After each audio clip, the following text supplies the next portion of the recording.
not ready. I didn't put on any makeup. My nose is like bright red. I was like, dude, Mama D's not. She's not here. So Hi, everybody. Nobody's not ready. We are going to have a great conversation with Julie tonight. You're going to love her. She's very down to earth. She's so super smart. I mean, super smart. Her gifts are beyond. I did post a little video earlier during the week about when I was reading this book, about the 1,000,000 dog years that I had in this book. So that means I really like the book. All right, so this is what we're going to do. Dog ear PDF, but it was pretty. What I did get to read was I liked. Yeah, you can't dog ear a PDF. I know. You gotta have. I like to have a book. So, but you know, this is Canada, and we church people stupid. We'll just let it go there.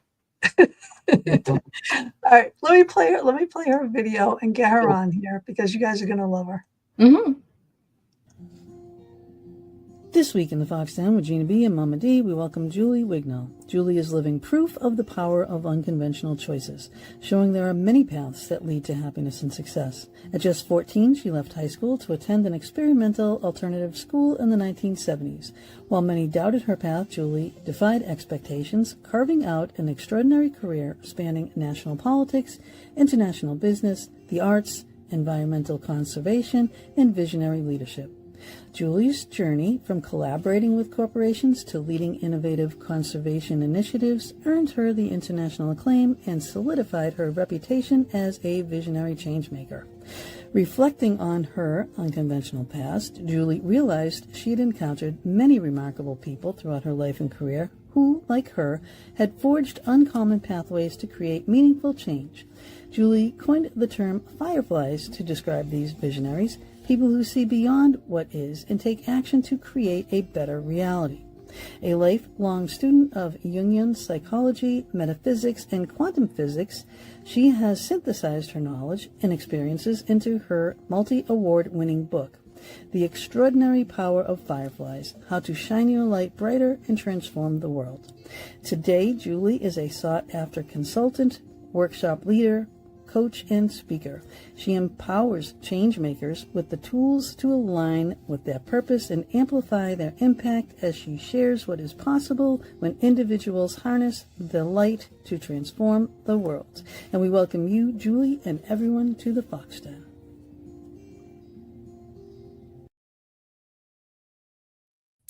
I like that. That was a good one. That was a good one. Thank you, guys. I need to hire you as like my marketing person now. I mean,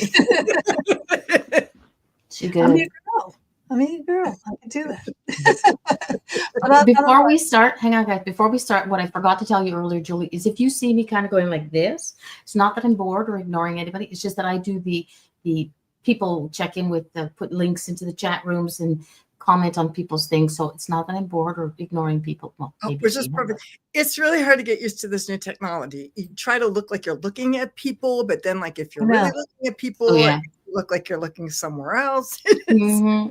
Trust me. I'm usually doing We're getting there.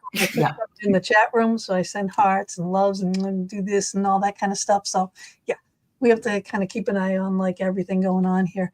But this is can I, before we even start, can I just say I love your hair? Oh, thank you. You know what? For a long, long time, well, when I worked as a corporate executive with a Fortune 500 company, every day you had to like try to look really, really nice. And I worked really hard because the big thing was like straightened hair to be the executive.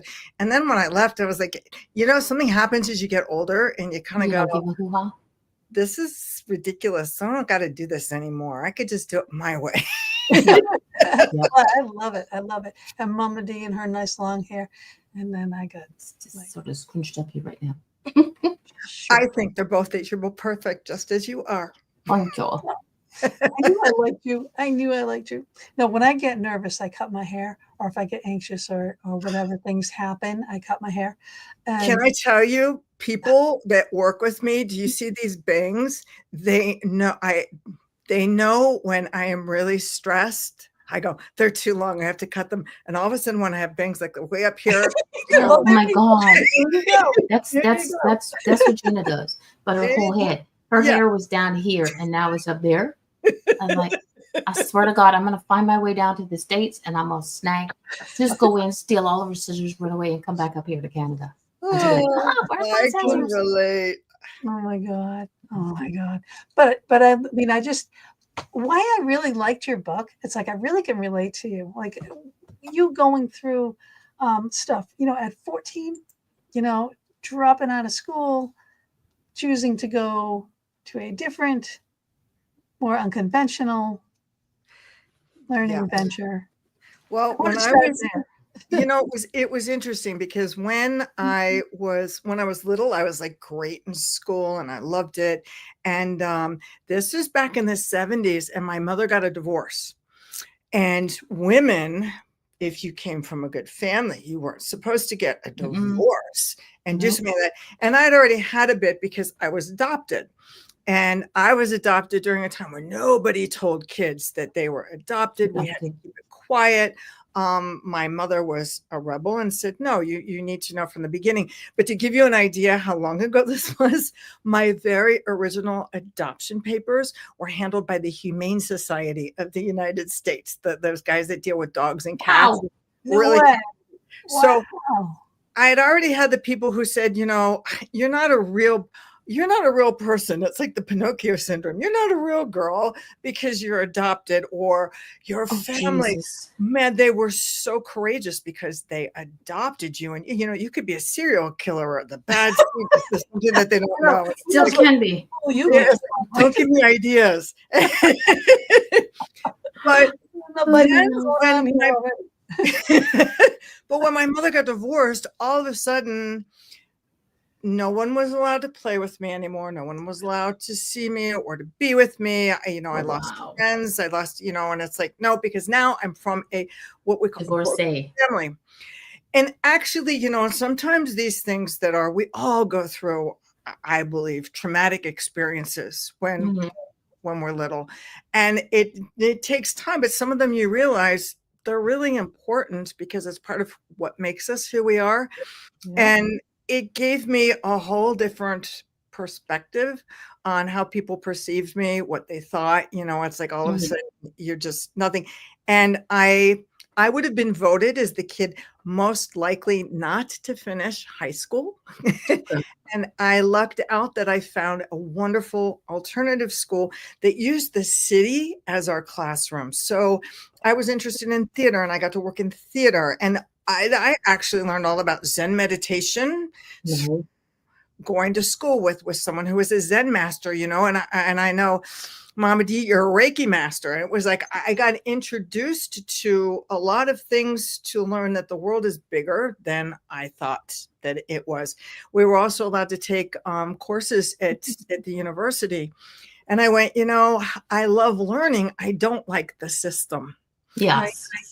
But it allowed me to deal with a lot of other kids who were considered like the outcasts. And, and it's funny, as an adult, and I've worked with many groups and done a lot of different education programs, those outcasts are still my favorite.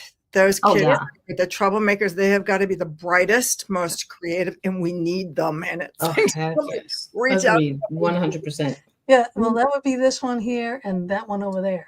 Yes, because we need that energy and we need the innovation, and we need to remember the magic that we all carry within us, which I think we forget, and hence the concept of fireflies. Yeah. Because when I talk about fireflies, people say, oh, I remember them in my backyard growing up when the sun was setting and it was beautiful. But there's a light that goes on in people's eyes. And it's like, that's the light that I'm trying to reach, because we're talking about fireflies, but I'm talking about you, because we each have a light. Not everybody shines it, but we each have a light. And it's like, when you get back in touch with the magic that's a firefly, to remember, we're surrounded by miracles and there's magic everywhere. But to remember that we have magic too, and we have that power, which was why I thought, what a great... I think a lot of people's magic gets snuffed out by fear, Yeah. By fear, and I think that we train it out of them. Yes. I think of it, and you guys have me hooked because I've been listening to your podcast and your interviews and yeah. your everything and love this. But and I relate to it because Gina, I think of, when you say, oh, I work with, paranormal things, but I'm not totally trusting myself, or Mama D talking about, angels and going up, but it becomes, oh, that's when we were little. Yeah. And Oh, yeah. because that day comes where people say to us, oh, that couldn't have been.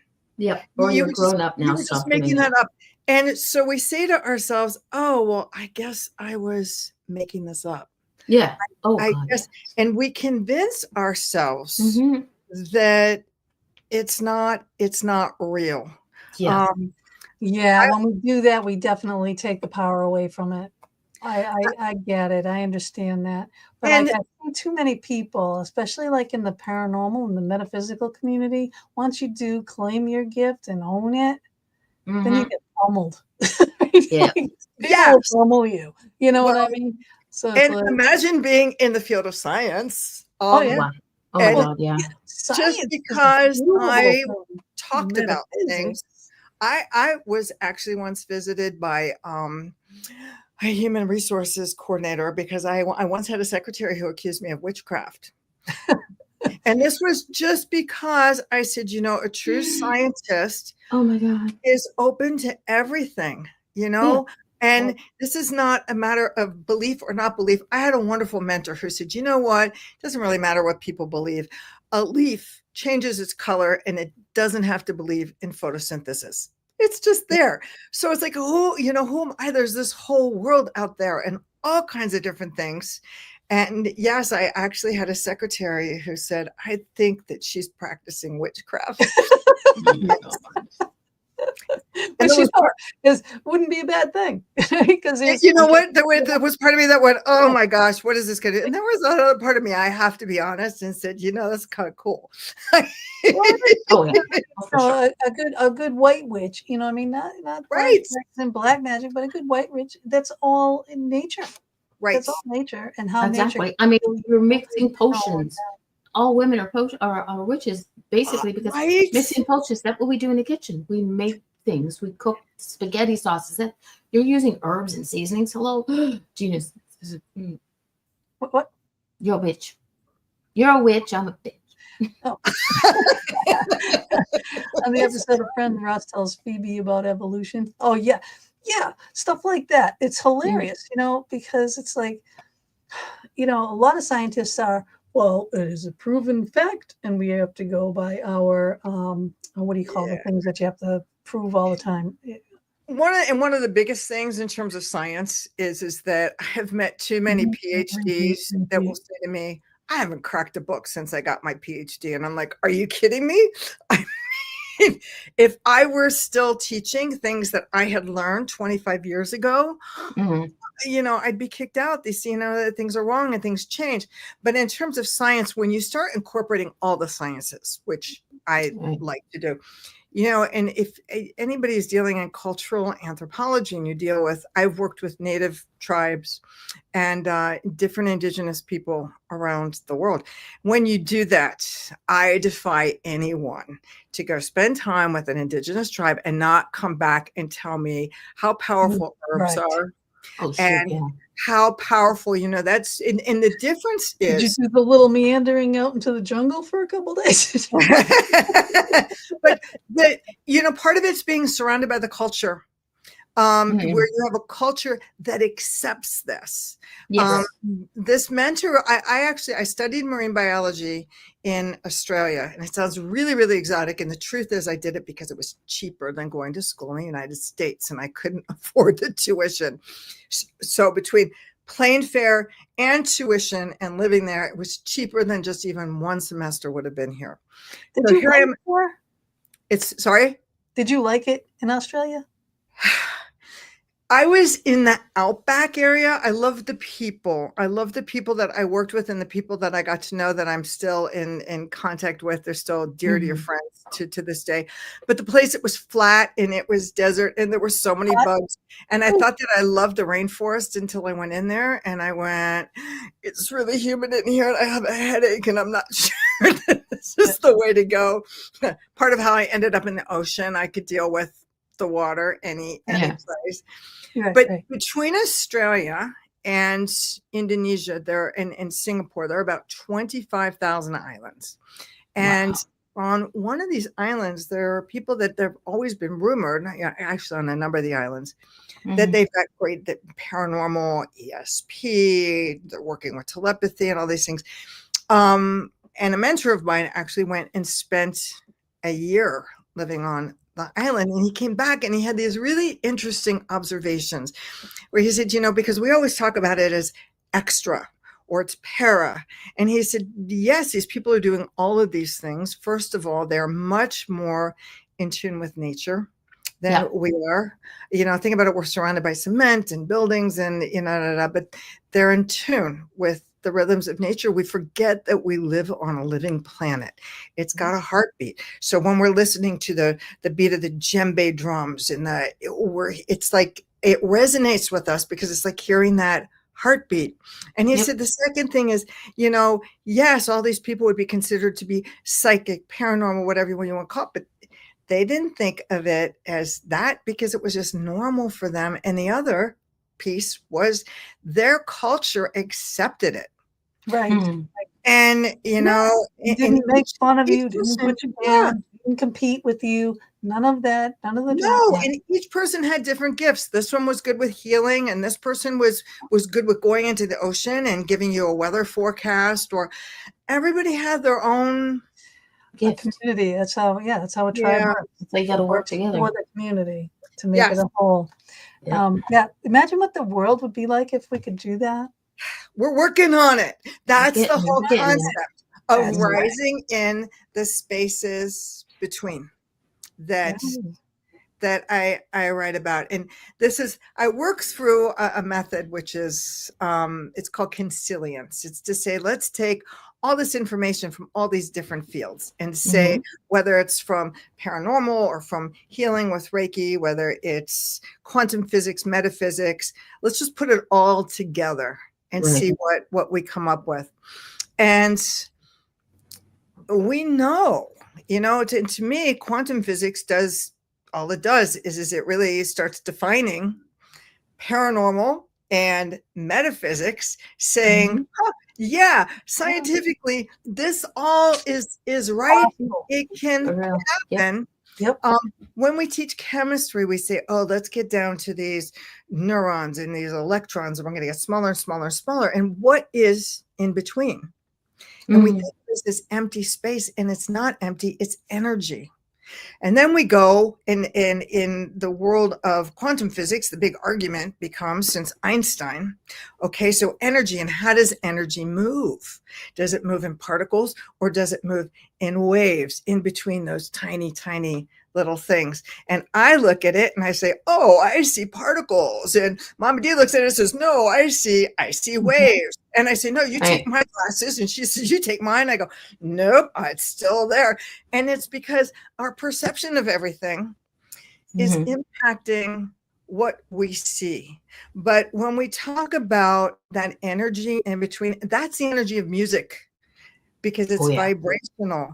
And when people talk about prayers having an impact, music, sound having an impact, and it becomes that concept of manifesting what you want. It's being able to utilize that energy and follow through on those vibrations in between. I like this. Spirit comes in between the beats. That's how spirit box is. The white noise. But like I said, it's there and it's in between, but it's something that we're all working on. It's because how many things do you see like all the time going, sign up for my class, I'm going to teach you how to manifest? And it's like, okay, I've done this, I've done that, I've been doing your mantra, this. I keep thinking I need to do a course called Manifesting for the Rest of Us, when it doesn't work. And you haven't been able to find your way to kind of go through those. Well, let's step into reality a little bit here.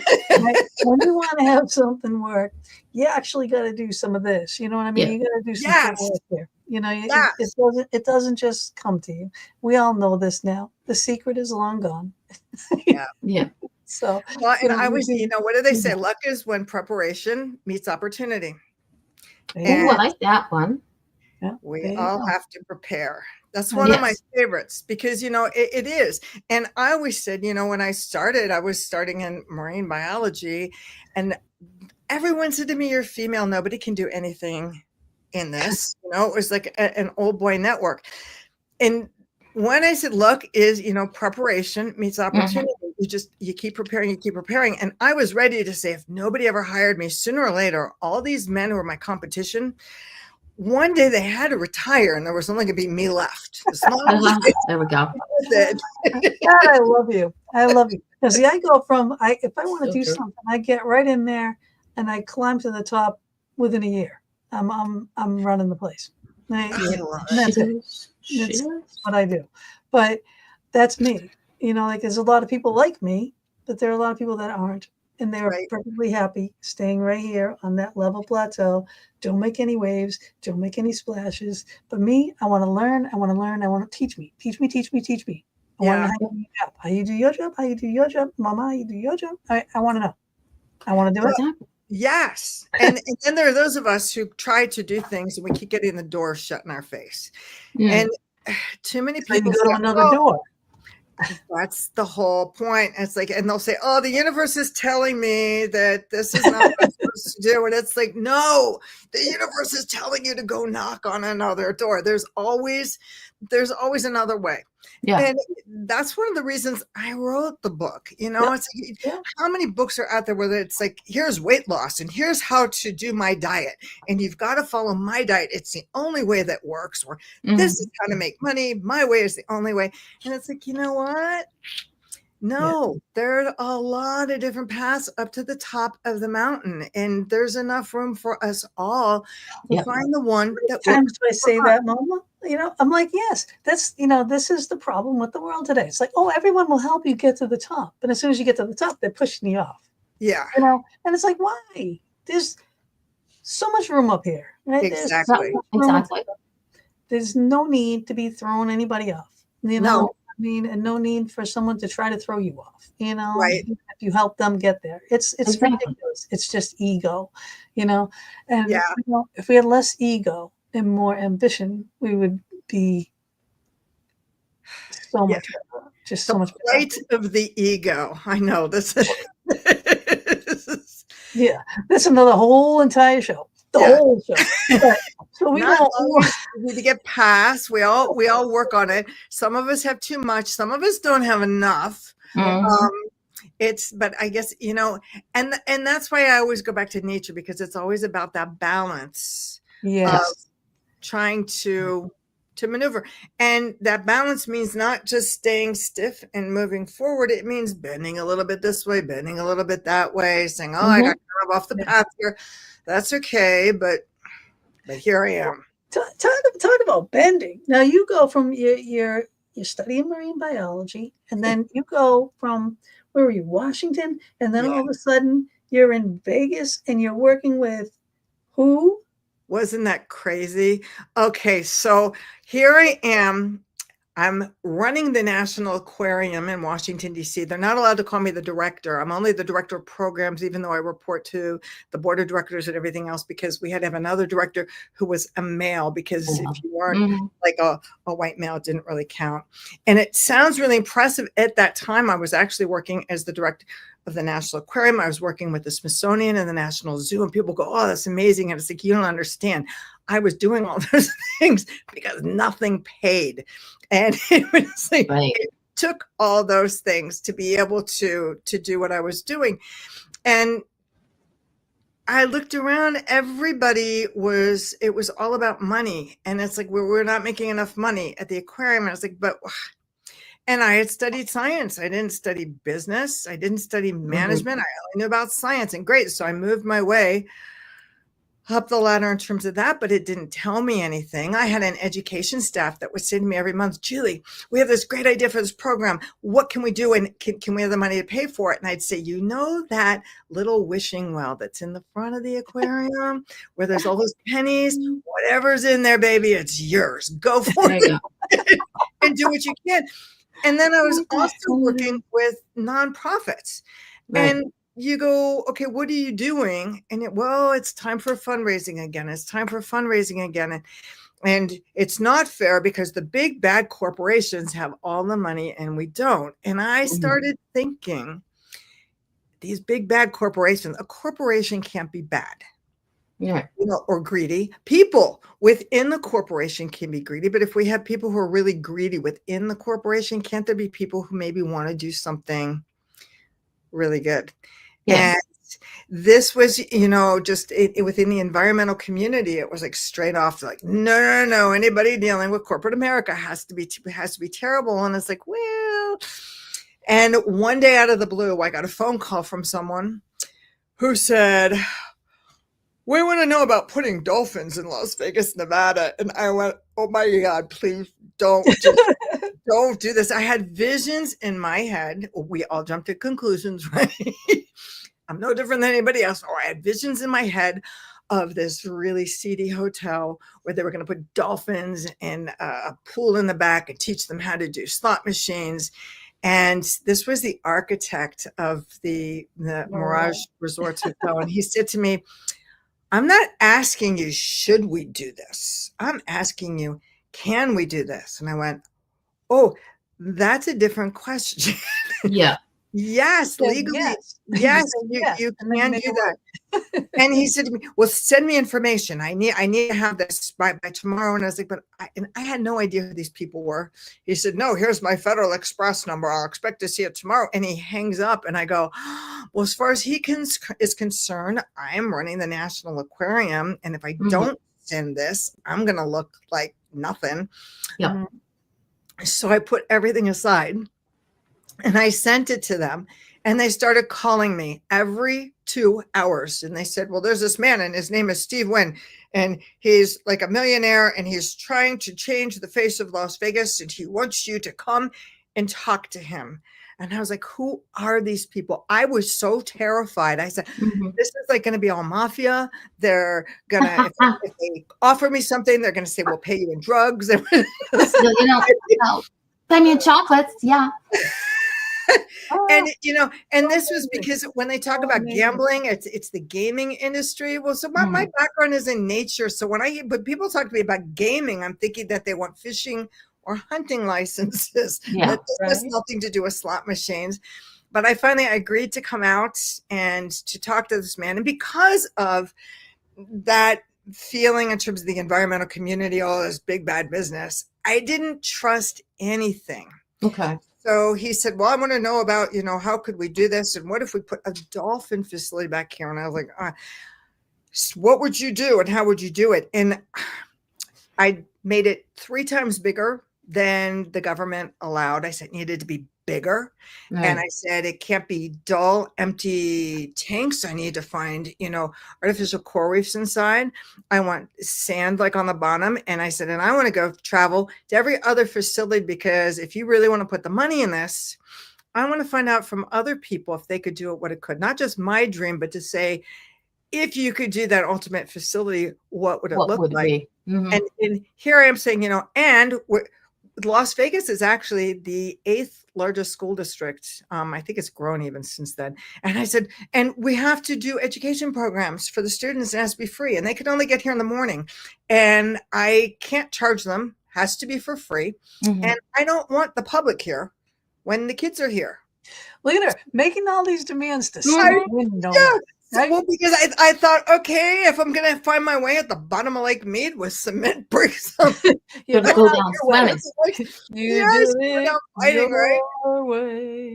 And I said, and not only that, how are these kids going to get here? And the buses are going to come. I can't have them walk through your hotel and resort and casino. I need a side entrance so that we're like a regular thing. And he looked at me and he said, okay.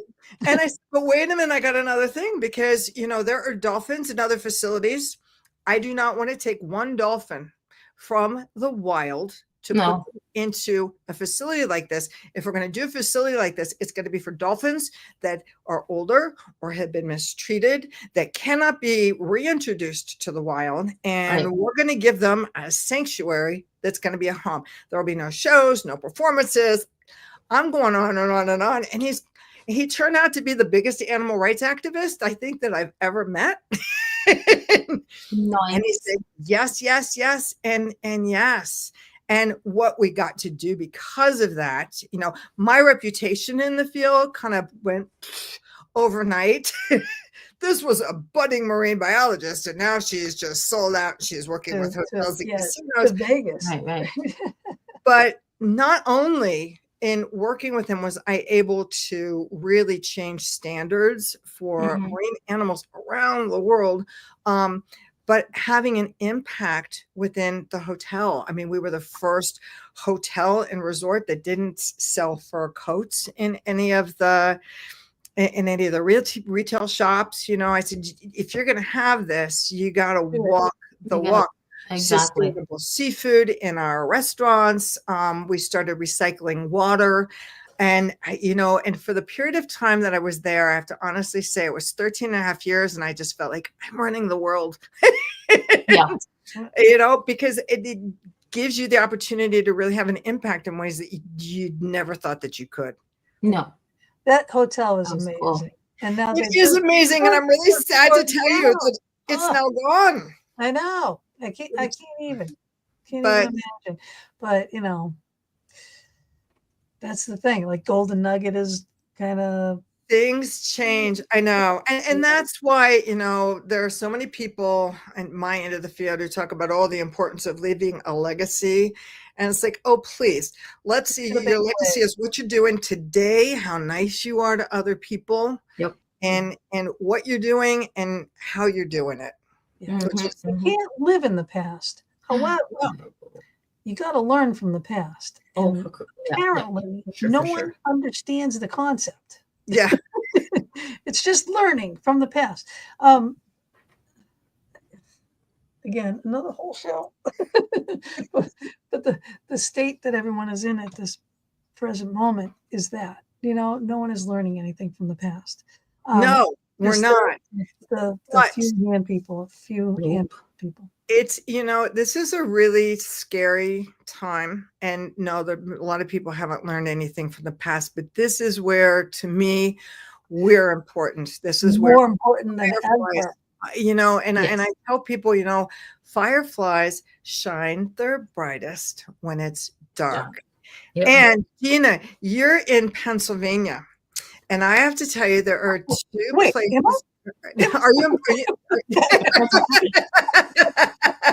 Sorry. I have to say there are two places in the world where fireflies gather and glow in synchronicity, where hundreds of and thousands of fireflies will blink as a group back and forth. And they've discovered a number of these in the Pennsylvania area where they're tracking them. The ultimate is in the United States, is in the Smoky Mountains in Tennessee. And I you wrote about that in there. Yep. So my last chapter of what that was like, that's like manifesting for the rest of us. I said, after I finish this book, I need to see what this looks like, because the other place where they glow in synchronicity is in Malaysia. And it was cheaper. They're not going to really go there. But they had a lottery that they only let. Yes. So here I am, and I finished this book, and they've got this lottery, and here's your manifestation. So I go, well, I wrote the book. I'm in tune. I've got the mojo out there. I'm entering the lottery. Of course, I'm going to be the one that's going to be chosen to go see the fireflies. And part of what I wrote about fireflies, why it's important, is because we all forget how powerful we are. There's so much that goes in. Agreed. And of course I'm going to win this. And of course the universe had other plans and said, nope, sorry, not you. Sorry. And I walked around depressed for a week. And it's like, what kind of scientist am I? What kind of writer? I'm not even manifesting this stuff. This is terrible. And I found a group of photographers that that really had to remind me of, you know, because it's not important. Sometimes what you learn is important, what you know inside. And Julie, the park closes in this area where the fireflies are for 1 week every year. I said, I know. And I couldn't get in. I tried the lottery. And he said, yes. He said, but Julie, do you think that there's a notice or a letter that went out to the Fireflies that told them just from this time to this time? And I went, oh, yeah. There's always the one that doesn't get the memo. Yeah, I forgot. And he says, yeah, they don't know that. So guess what? We're all photographers. None of us get in that way. We all go a week or two before or a week or two after. And I went, yes, this is. I know, we get them all the time here. Even where I grew up in Massachusetts, we were, yes. the house was in the woods. It was just constant. So many fireflies in the backyard. So many, like all the time. We would catch them and, let them walk and everything. And they're the cutest little buggers, They were amazing. And to see that, because I actually grew up in Ohio and we had fireflies. But to see this when the forest becomes so dark and they come out later, and I watched so many people, and it was like a mirror of everything I had tried to write about. I watched so many people like me that went out to try to see them, and they would be looking at their watches and going, nope, it's 7:30, it's 8 o'clock. Well, they're not here. Let's go for dinner.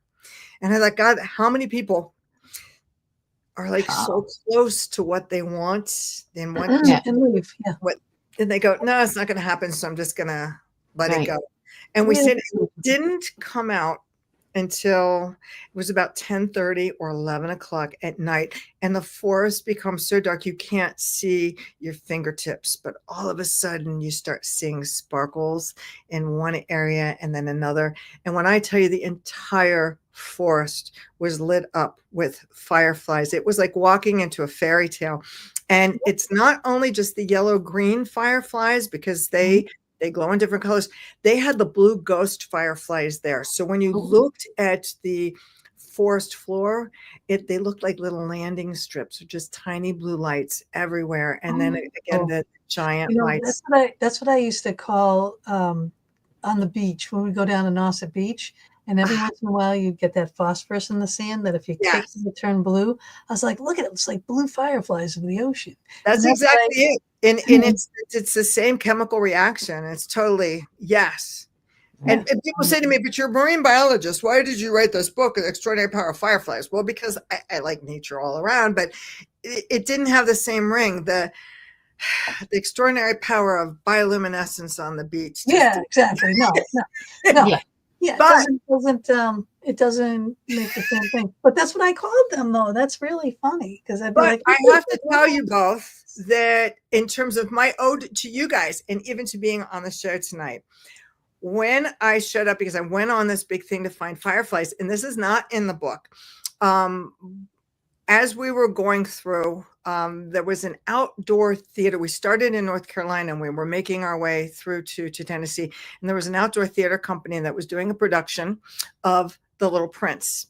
And neither my husband nor daughter were familiar with the story. And we went, and they, of course, we all fell in love with the person who played the fox. And we were sitting there, and that's where we saw the first fireflies of our trip was out there. And then after that, we found foxes everywhere. And we said, no, foxes are now connected with our fireflies. And we have a whole collection. Every place that we went were fireflies and foxes. And I was like, okay, we need to put those together. And Mama D, Darlene, I have to tell you in terms of you, because I know your thing is butterflies. So you need to know when I'm not doing this. One of the things that I do, because we're in the desert and we have a really hard time with butterflies, and I make actually butterfly feeders. Just stuff from thrift stores back and forth. They get back and forth. But I work with, and I work with showing people how to do this and just putting these together. But they all have, because butterflies feel and they eat and drink with their feet, and can't get everything wet. So they have little sponges inside so that they have places to puddle. And I put sand in them. And we have a giant neighborhood block party every year that I share them with all of the neighbors, going, we need more butterflies. Yeah. I want one. I wanted to put a butterfly bush out back so I would have the butterflies for Mama, to show her. So, And also because you want to plant milkweed too, and they need things other than milkweed. Yes. You can usually get the milkweed seeds free from like any cooperative extension through the USDA. They give them out in communities all the time. Yes, because we need butterflies. But how do I get that butterfly feeder thingy from you? Oh, I only teach people how to make them. And you know what? And I tell everybody, go and recycle something. Find an old plate that you really like, because the thing is you want something that's got color on the top. That's gorgeous. And okay, here's your how-to for anybody who's watching or listening. Let's see if I can get this on. So this is an old candlestick. Yeah. Oh, okay. It was just found at I'm like back right there. I know I have little things. I have little areas for candlesticks. So you go any candlestick and you want it to have a little bit of weight, and then you want to find something that is not too deep. Not what I want. Because you want to put some water in it and a little bit of sand. And actually you can feed your butterflies to you put slices of rotten bananas that are going bad, or oranges or whatever. Yeah. And they love it. Now you can feel better. There you go. It took me a few minutes to figure it out, but I found you. That's okay. Yes. So and the butterflies, they love that. All right, I gotta have my spot. What's going on? Stay there. Okay. There we go. We're playing musical boxes here. But yeah, I started doing the little picture things here because I've been doing the active backgrounds. I wanted more of the fireflies to be seen than our expanded views. This is fun. But you're amazing. You're so much fun. It's like knowledge that people don't realize that they need in their lives. And this is what and I'm sure you're just giving us tiny little tidbits of everything that you've got. But you know what? I think it's a knowledge. And here's the thing. I think it's a knowledge that we all come with different knowledge, but we don't acknowledge it. We don't, it's like, I knew about this, or I learned this, or things that we just kind of know. And we go, oh, no, that's not going to count for anything. And it's the biggest thing as to, when people say to me, why don't people do what they really want to do? And it's that fear, and fear is universal. And it's because we tell ourselves, I'm not deserving, I'm not good enough, or I don't have a degree. I can't do that. I don't have a degree. Or how many people seriously in business never went to college? That's my whole thing. And that's why it's like, let's pull the curtain away. And I talk about, a little bit of that, because the people that I've talked about who are all over the world as fireflies, a lot of the people, we have that view. It's like when you look at those influencers going, oh, they've got the perfect life. But then how many times do we find out so many people have committed suicide? And it's like, obviously this was not the perfect the perfect life. It's like, let's pull the curtain back, because a lot of these people that you think, oh, they must have PhDs and degrees, and working within a Fortune 500 company, you begin learning that a lot of these people who say, well, this is my degree, they never got that degree. They just got big enough that whatever college they thought they wanted to go to, they said, oh, we're going to give you a degree.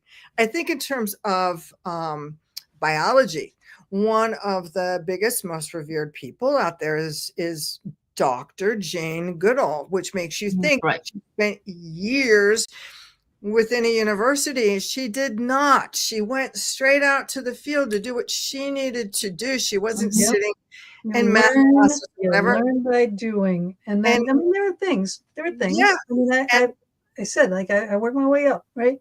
I went to many schools. I really did. I had, I went to accounting school because I was a business person. I wanted to learn how to do my books. So I learned what I needed to learn, and then I was done. I never got my degree or anything like that. I didn't have to. I learned what I needed for me. That's the whole point. I can do all my book work. You know what I mean? I went to hairdressing school, so I can cut my hair, which was probably a bad thing. So, because I cut my hair all the time. I could use you for my bangs. I'll teach you a trick. It's really quick. but I mean, I've gone to art school because I'm an artist. I've gone to business school. I've got, like I've done all these different things. But, did I finish all these? Do I have these degrees? Not all of them. I did finish my design school, so for interior design, decorating designer, because I needed that. You have to have that or you can't do the work, Right. But construction, all those types of things, you need a license. There are things you have to finish, but there are other things that you just need to know as much as you need to know. You need to keep learning, and you keep and always keep learning. Always. Oh God, yes. I still anybody who says they know it all is not. You know it all when you pass, because when you pass, there's exactly something to learn and on this side.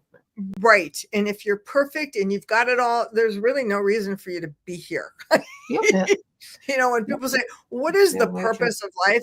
I said, let's just, start with to be human, to learn all the different parts of what it is to be human, which means making mistakes. So that's like one of the things I talk about. Fireflies. Fireflies do not seek perfection. There isn't perfection. There isn't. And we need to be more accepting. And, part of this is because it is a scary time, I said, we need to start creating the world that we want to live in. And we start that with ourselves. We start with being authentic. We start with being honest. How much more fun and more meaningful would it be in terms of dealing with people in the world? When we show up at places, it's always like, what is your most recent success? Sometimes they go, you know what? I just fell on my butt. I went to the grocery store today. That would be a really big one. Yeah. Stop here. I'll have a heart attack. And Gina hates grocery shopping. Oh, with a passion. Oh, really? Yeah. So I have to tell you, so on my website, I have, it's 5 lessons to shine your light brighter. And one of those is, and it's a free download. One of those exercises is helping people increase their intuition and their awareness. And I have what's become known as the grocery store exercise.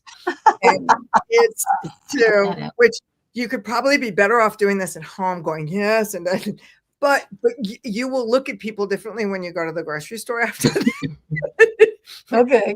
All right, well, maybe that would spark my interest in going to the grocery store because,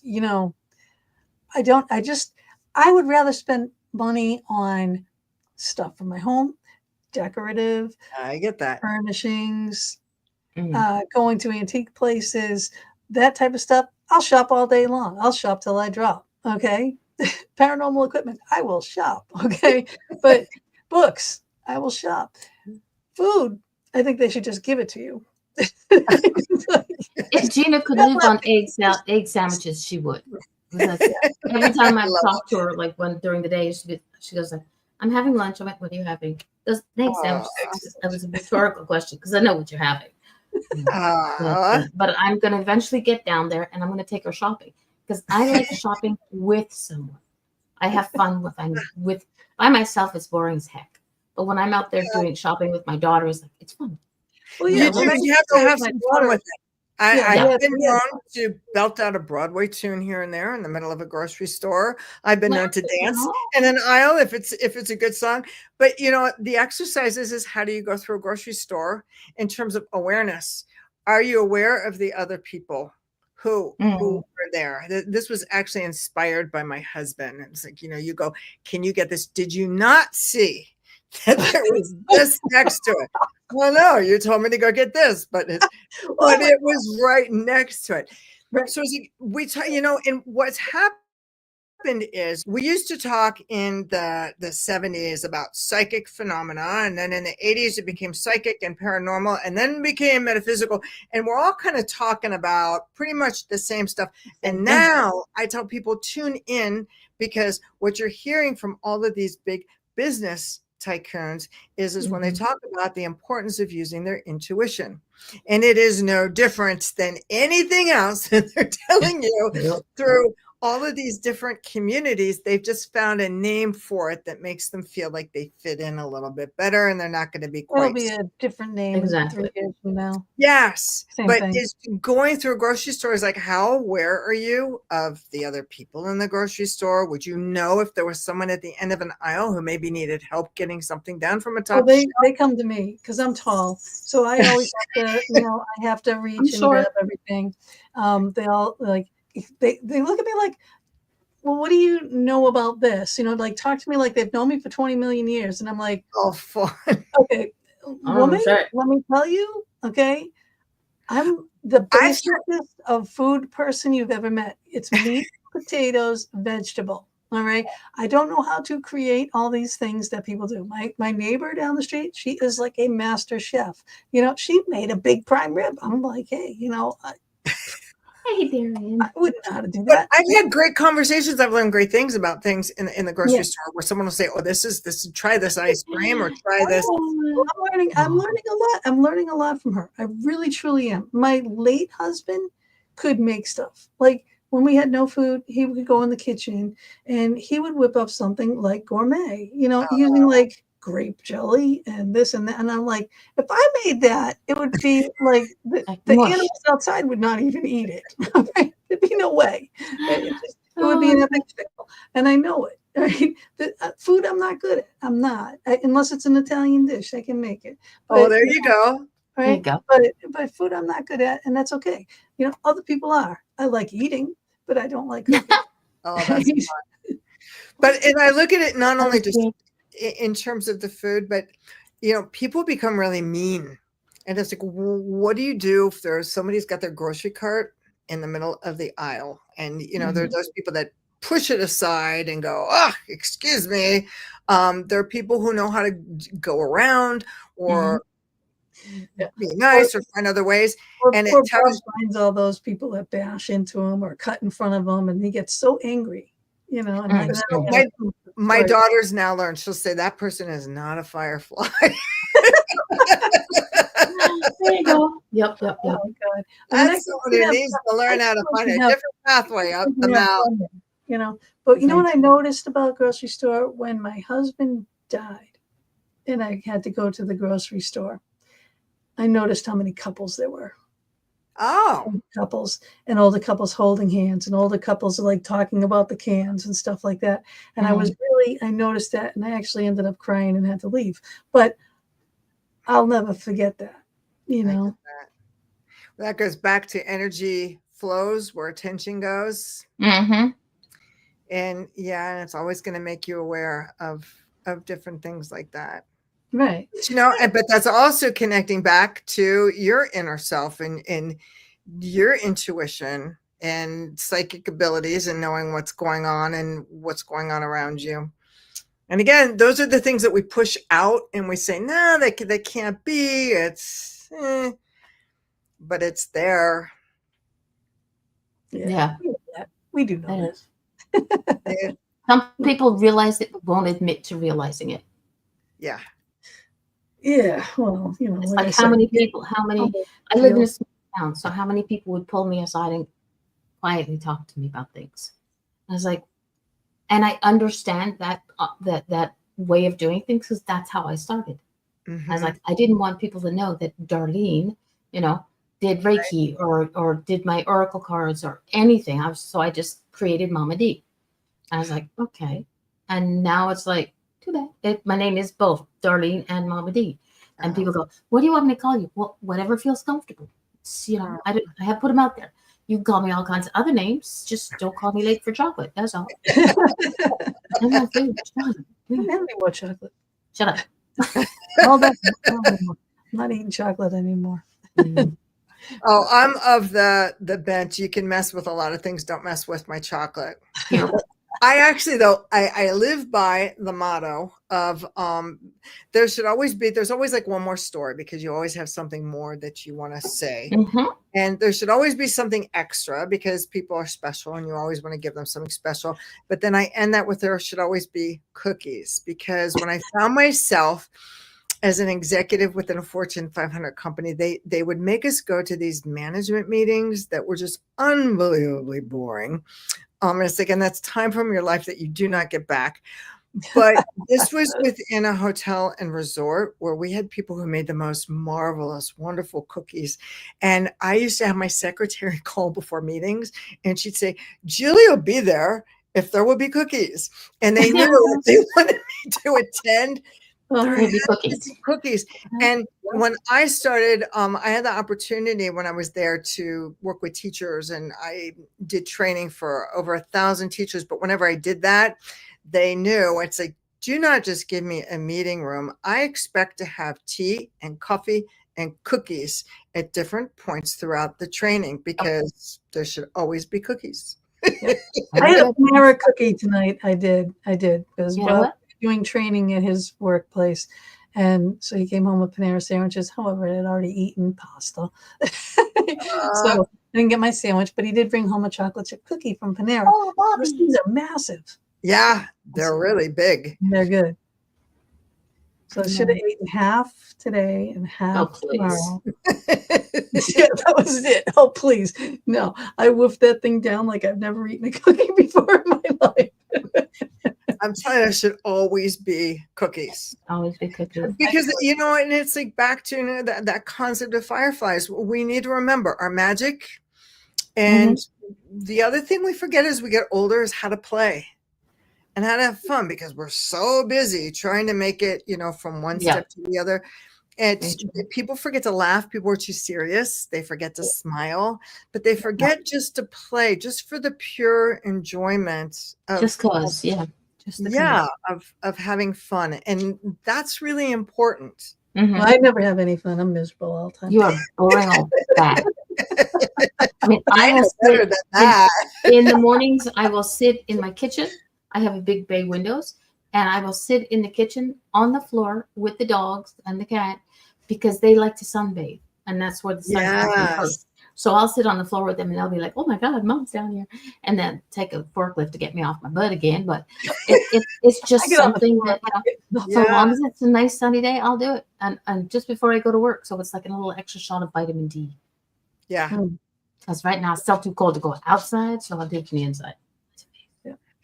The funny thing I want to ask you about too is, like, you made that show, the TV series, the Wonders of the West. Yeah.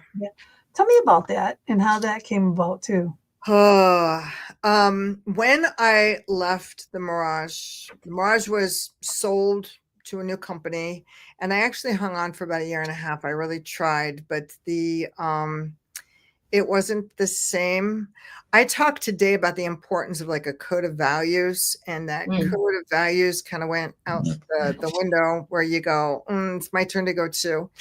And I had this idea, because biologists, there's a lot of stuff that we know that we don't tell people, in terms of really magical stuff, where you go, because in front of people you have to say, oh, of course that doesn't exist, or that's woo-woo stuff.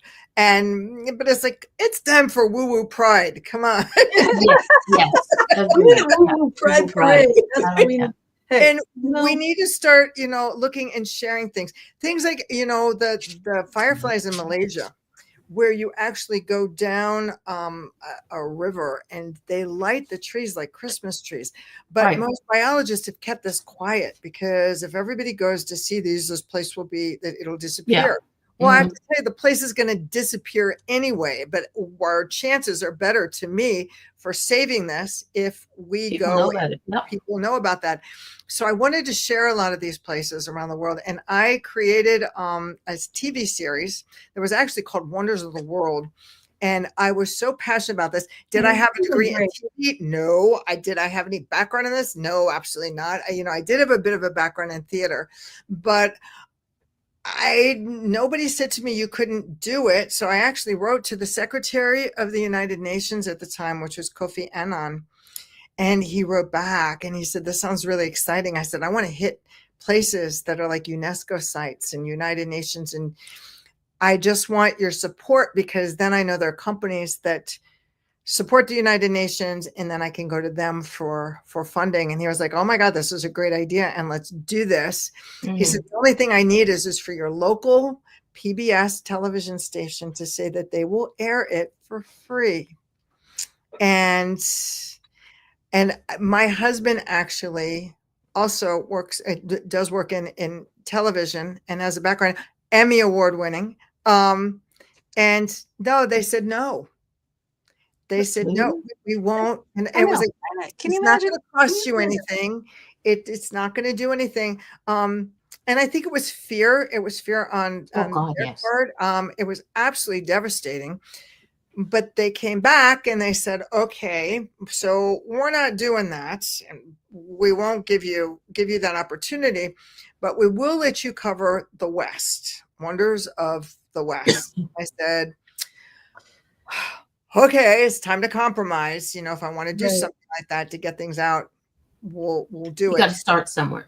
You have to start somewhere. It's a foot in the door. That's what I would have been like. Okay, it was an amazing experience, in not only just in terms of covering the West, but that's how we became adopted by so I've been adopted twice now. Through a Native American tribe in New Mexico, which was really, really neat. Nice. And it was a different way. It was like peeling back layers, different way to do things. But because I love to eat and try different things, people would say, oh, where did you go? What else did you do when you weren't filming?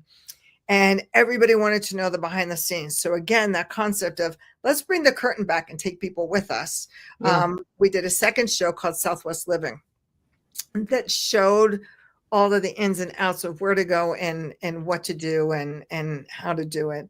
And they ran, and actually the shows ran for a long time, and went into repeats.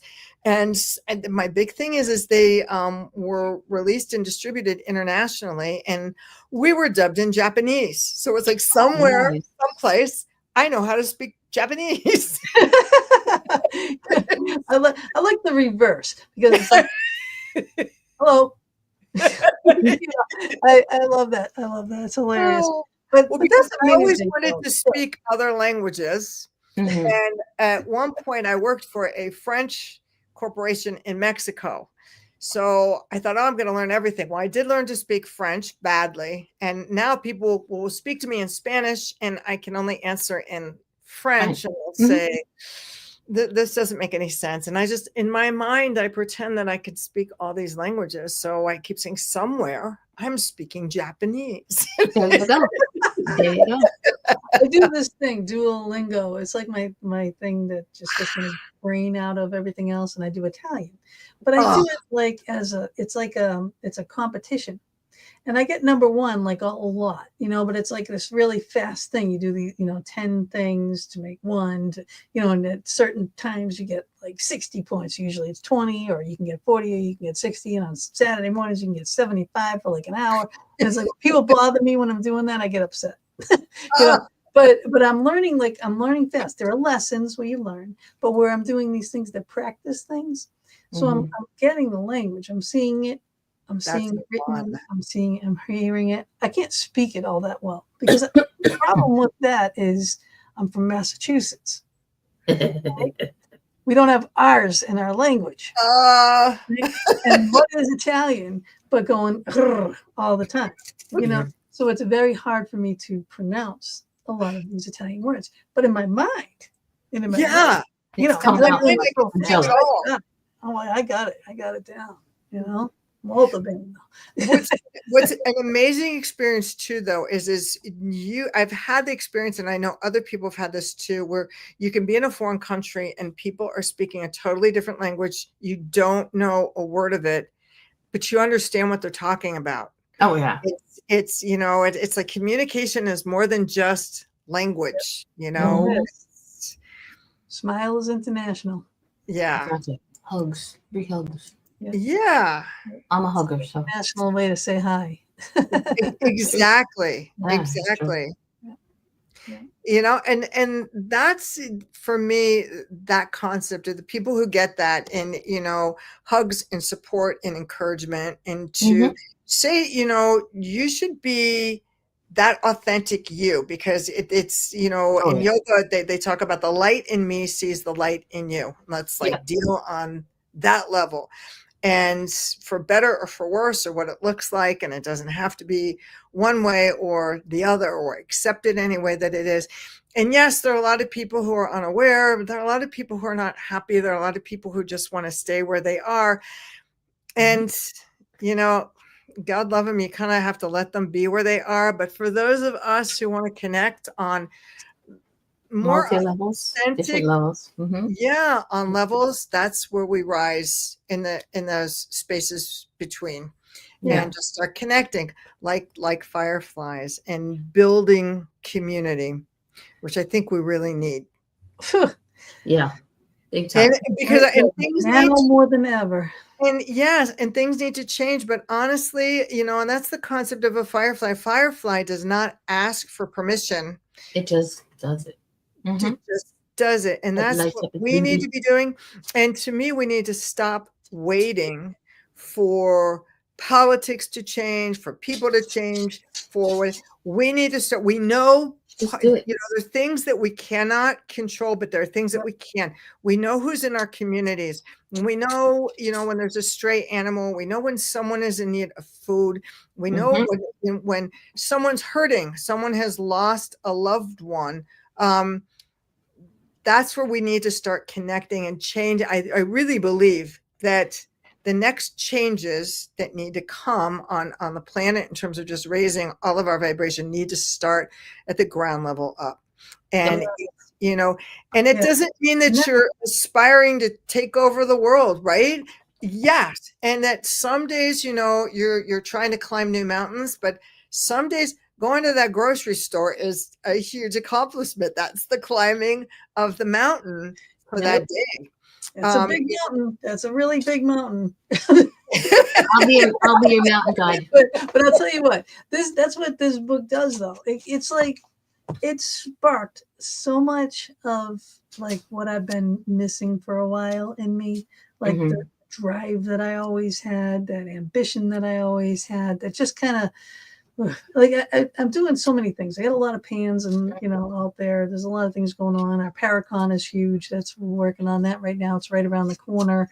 If you haven't gotten tickets yet, go get the tickets. You put up a picture real quick. You get to see my Ghost Brothers. People. Okay, we have all these ghost people, and we're adding more horror stars and everything coming and everything. So that is a big feat. To do, and it takes a lot of people to make something like that happen. And then it's like from that one, then we go to another event, and another event, and another event. But it's like I love them. I love them. I love them. I love them. However, she's also loving them more when they're done. Yeah, but it's like it's always on to the next, on to the next, on to the next. And then I'm like one of those people that make those excuses all the time, and I hate that. It's easy to come up with reasons why we can't do what we want to do, and you find that working on something as simple as writing a book. I can't work on writing today. I've got to do the laundry. Yeah. We're writing a book together. We started out with gung ho. Then and there are like 100 reasons why you can't do, I've got to stay home. I've got to do this. I've got to do that. Sometimes I tell a story. I worked with a woman who said to me, I really need to find friends. I need to find friends. I'm older and I need people that are on that same wavelength as me. And I came across something of a group of people that were meeting at the library. And I said, I found this thing. I think you'll like it.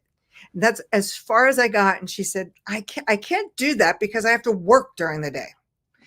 And I said, but they don't meet during the day. I can't drive at night. I can't go because I can't drive at night. And I said, no, they don't meet at night. They meet on Saturday afternoons. And there was just complete all the excuses before you even know what it is. Yeah, there was complete quiet. And it's like, that's where you have to sit back and realize, I need to rethink, what am I afraid of in terms of trying to put myself out there or well, yeah, fear is it dominates. It really and we all have it. And I'm going to tell you a secret in terms of the you're behind the scenes pulling those curtains back. Writing this book, which I was doing, this was during the pandemic, and the people that I've written about in this book were not the original people that I had written down to write about as fireflies. I had a list of about 25 people all over the world. And I said, you know what? I'm really impressed. I've seen this story or that story. I want to put these in the book. And I made the conscious decision that anybody that I wrote about, I wanted to reach out to them so that they knew I was writing about them. I wanted them to read what I was writing, to say, would you make any changes? I want your input, but you're a great example of doing something, doing something differently than the way that I've done it. And I would like to highlight that. My first group of people are people that if I mention names or groups or whatever, you guys would probably say, I think I remember hearing a story about that or seeing something in the news about that. They were all phonies. They were all fakes. And as I was like getting closer, it was, people would say to me, why are you trying to reach this guy? The guy didn't do anything that he said he was doing. And, again, this is our perception of what we see in terms of people, or this one is so accomplished, or has that degree, or has this, or has that. And that's not always the case. I have a wonderful publisher who said to me, you know what, take a couple of weeks off, because middle of the pandemic, it's like the low of low. Is there nobody good out there? They're just, where's the world we're gonna end up? And she said, no, take some time.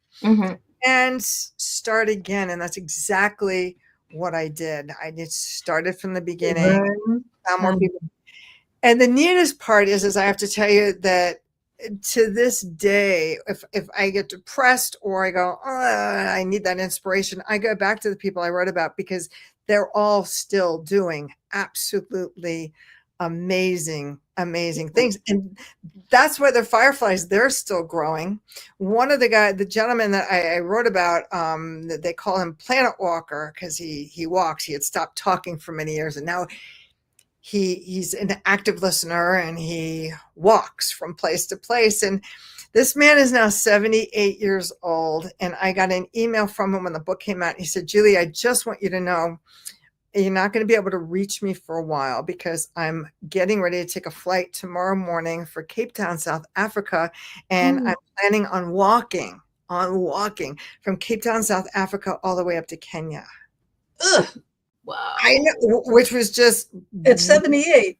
At 78, one of the women that I wrote about, who was an artist who helped create dolls for children in the KwaZulu-Natal area of South Africa, Georgia, is an artist. She is 84 years old. And just this last year, she had her very first one-woman art exhibit. Nice. It's never too late. Exactly. It's whatever we want to do, it's there for us. What do they say? When you have something that you really want, the universe conspires to bring it to fruition. And yes, it's never too late. Exactly. Right. And if you fall on your face, God, it's okay. Yep. It is okay. It is not the end of the world. And we need to make it okay. We need to make it okay when people fail to say, it's all right. I mean, in the book, I talk about one of my huge failures, and that was after listening to all the things that scientists said, which went out the window.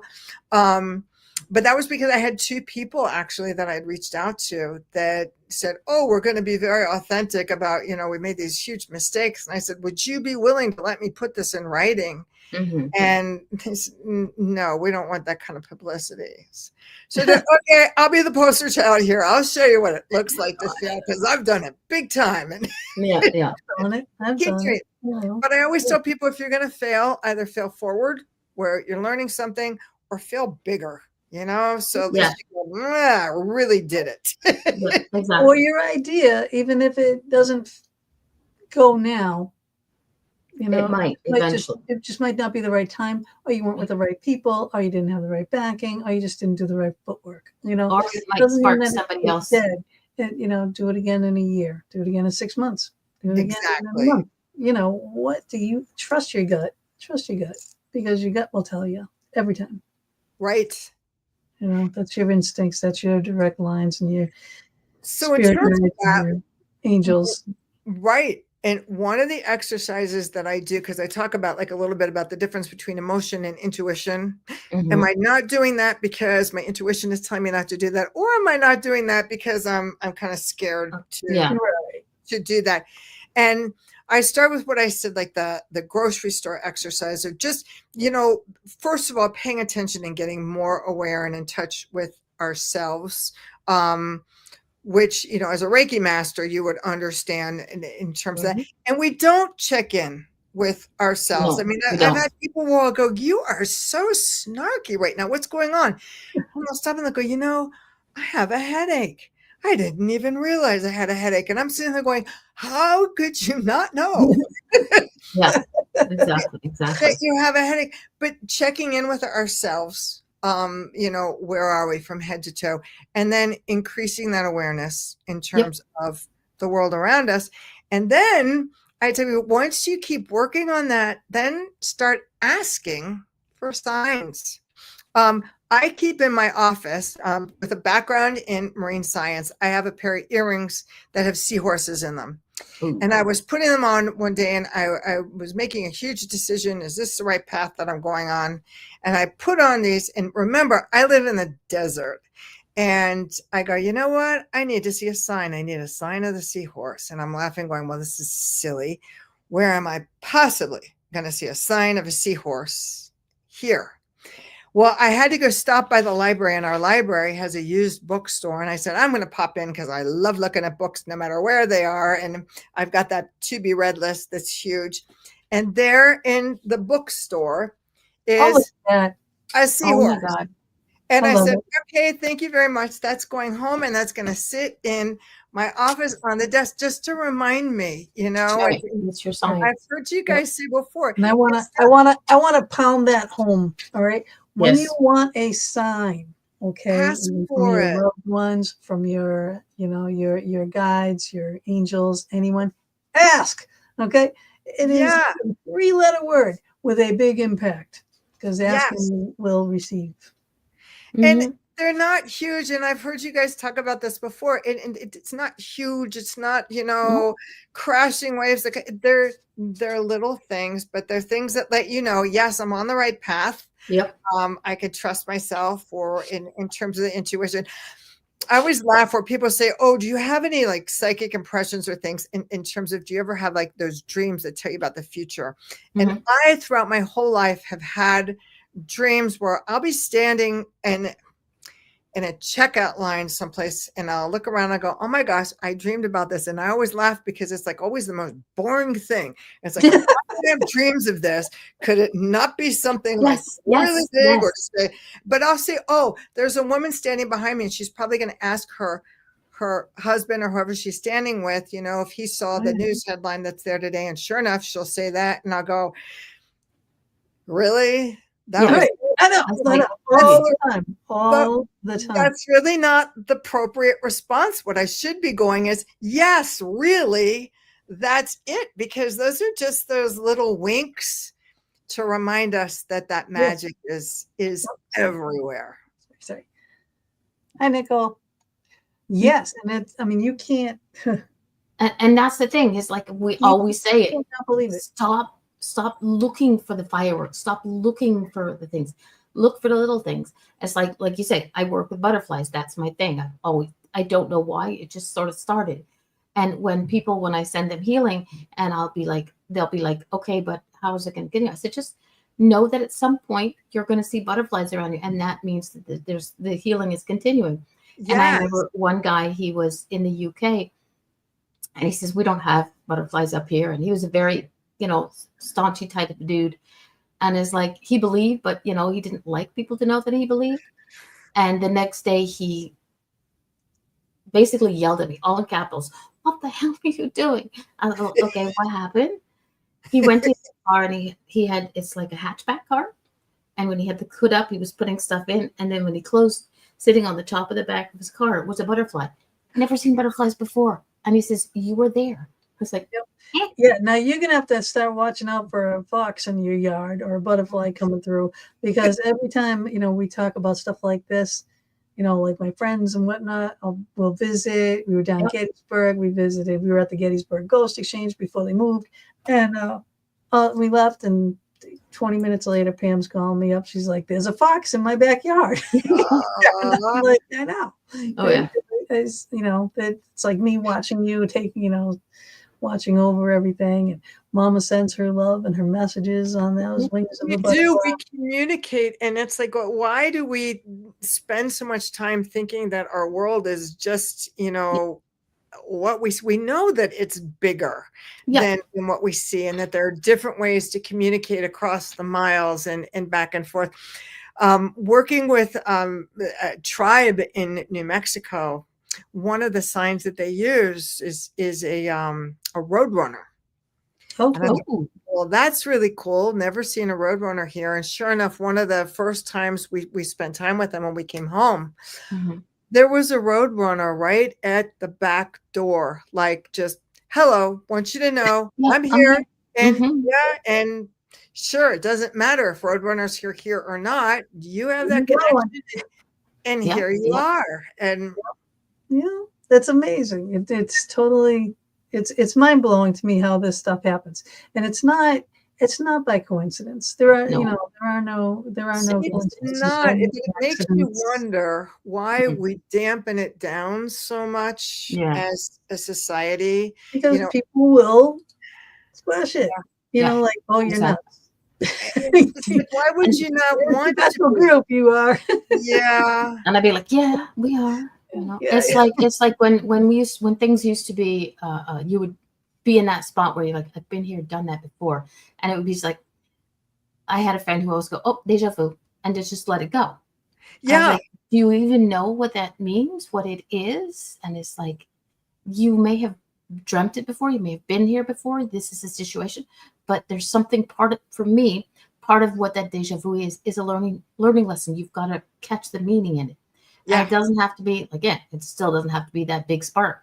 It's just that little teeny tiny butterfly, dragonfly and firefly that's going around. It's like, but we do. And how many times do we tell ourselves that didn't really happen?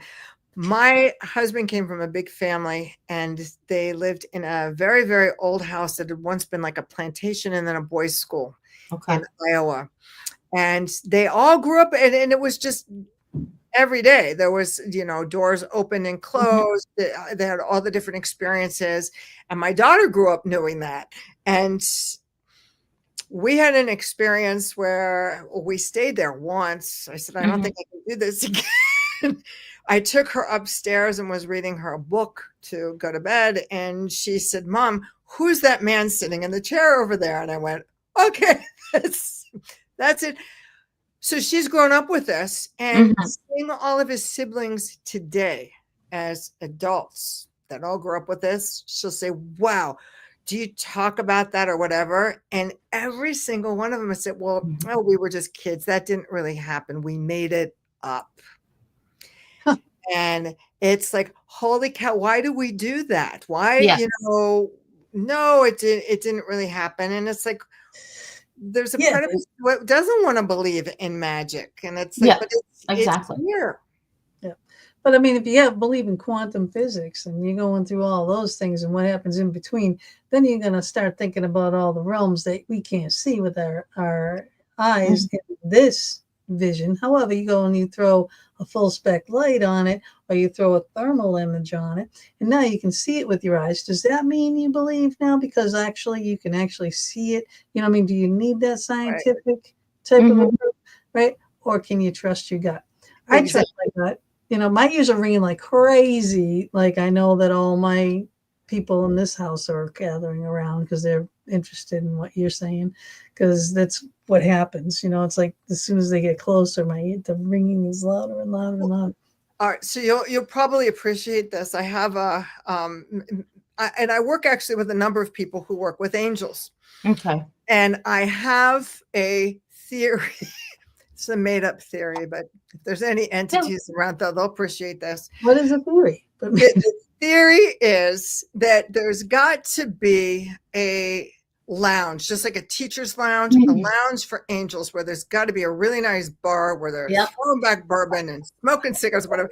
Because it's like we all got these angels around us, and they're, it's like, oh, I want to find true love, and they're like, here he is, go pay attention. And it's like, no, and it's like, I can't find a guy anywhere. And it's like, here's some guardian angel probably sitting somewhere smoking a cigarette, drinking, and going, I sent you the perfect guy, but you told him you only want to be in the friend zone. And it's like, how many times have we oh my God, yeah. Well, we have talked about that before. Our spirit guides and our angels definitely get upset.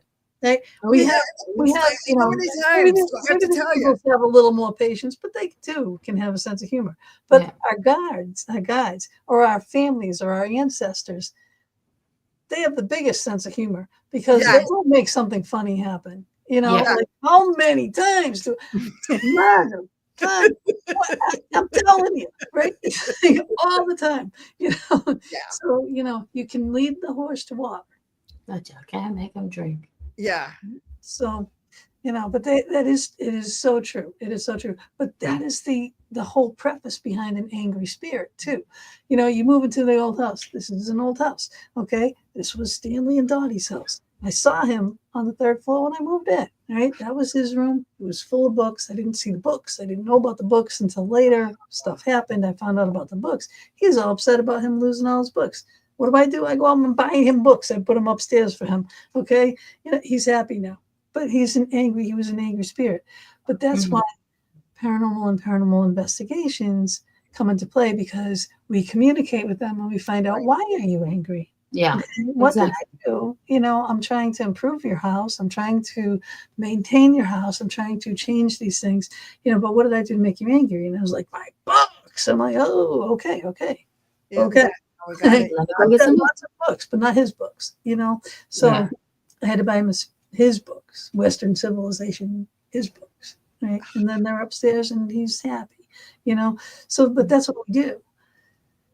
So, but that's the concept of getting to like the bottom of things, and that's where I use the concept of everything is connected. Yep. There's that old Buddhist concept of, they say, how do I treat someone else? And the Buddhist concept is there is no one else. It's like we're all connected and we're all one. And whether someone, it's a spirit in a different dimension, or whether we're dealing with someone here, a lot of it is really getting to the root of things. And exactly what you're talking about, trying to get to that in terms of, wanting the books. Right. And then, like you said, like between Buddhism and things like that, and bringing karma into things. And this is where it can get tricky. It's like, is this a karmic thing we're trying to fix, or is this a you thing we're trying to fix on the other side? You know what I mean? Right. A specific. And that's where I go to for that Jungian psychology, which really helps, whether you're dealing with business, or you're working with a team, or you're going, something's really off, or someone's just really fighting with something. And it's like, stop pushing against that, and let's try to dig a little bit below, because sometimes it's something as simple as no one's paying attention to the books on Western civilization. No one's okay. And, people, human beings, spirits, all of us, no matter who we are, I think we all want the same thing.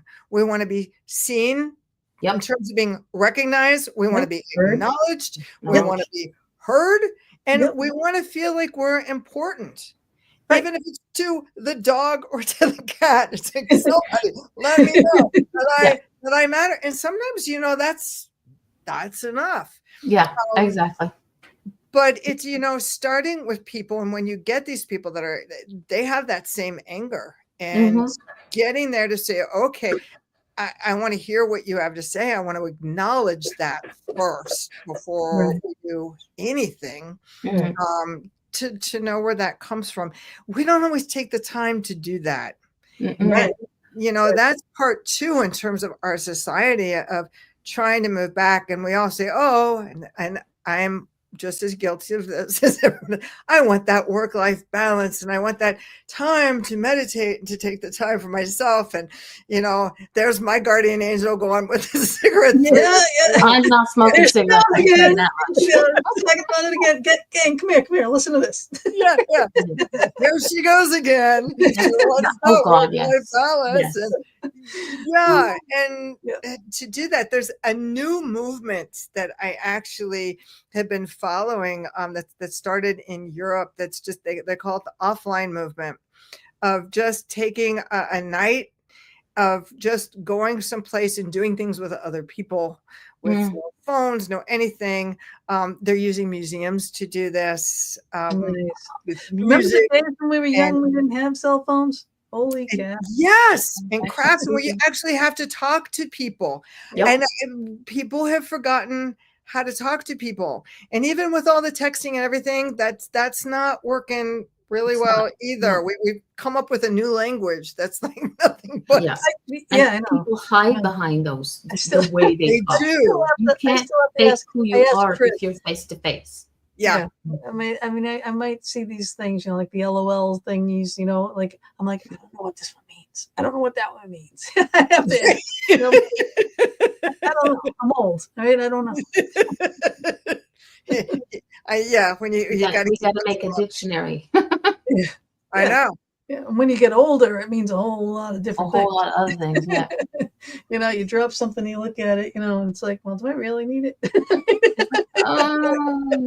it worth getting down and not getting back up? But I think the world is changing so much and so quickly that we just need to stop back and say it's changing, but how do we want it to change? And what do we want to make sure that we hold on to in terms of what's important to us? If something's not important, sure, let it go. But if something is important, those connections with people, that's everything. I work with a lot of clients that are all like, oh, I've got these great dreams of what I want to do. And I said, that's great. But first of all, none of us get where we want to get to without the help of others, without a group. I said, that's why when someone is getting an Academy Award, it goes on and on and on. I want to that's how they got there, is, they didn't do this by themselves. Right. And it's, who are you surrounding with? And we give lip service to this concept where we say, oh, it's the journey, not the destination. What do you hear from people every day? Oh, I'll be happy when I have the money to do this. I will feel I've achieved something when I've done this. Yep. As soon as I accomplish this, then I will take time, as soon as I do this, and then I'll relax. But wait, grass is always greener. Yeah. Right. And it's really understanding to enjoy that moment when it's there. Because what do we do as soon as we accomplish something? We made it to the top of the mountain. Look at me. And we pat ourselves on the back and we start talking about all the crazy times of the things that happened. We didn't think we were going to do it. And it wasn't that amazing. Yeah. And then what do we do? We turn around and we see the bigger mountain right there. That's exactly right. Oh, look, there's another mountain. Let's go try that one and do it all over again. Yep. So we're always going to be working on that path of trying to achieve things. Yep. But we have to take the time to be with each other, to spend that time together along the way. And I really think that too, as you get older and you talk to different people, those are the things that matter the most. That's why when I work on projects, I encourage other people to do the same. I always think that they should be multi-generational. I think that every great project, you have a group in between that has, it's like the group. They're so tough. They're so tough because if you get them young enough, their mind is open enough. And right. Everything. And if you get that opportunity and health, hope, and desperation, and want to do, and then you get the entitled period. Right. And then you get to the older, we're doing everything, and then you get to the older, like, oh, I'm tired now. You just got to bring in the right people. Exactly. Where you get the I've got a great group of seniors that, man, they're butt kickers. Right. Yeah, apparently 78-year-old and go walking across from Cape Town. But they'll all sit back and they'll say, you know what? Let's focus on what's important and what's not important. And what's important is what we're going through today. And it's like, you know what?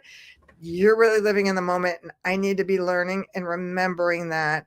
And, people who are in their 30s and 40s or working at raising kids and their kids are young, they need to remember that. And, then we need those 10-year-olds that are like, but wait a minute, you forgot the magic and you forgot to play.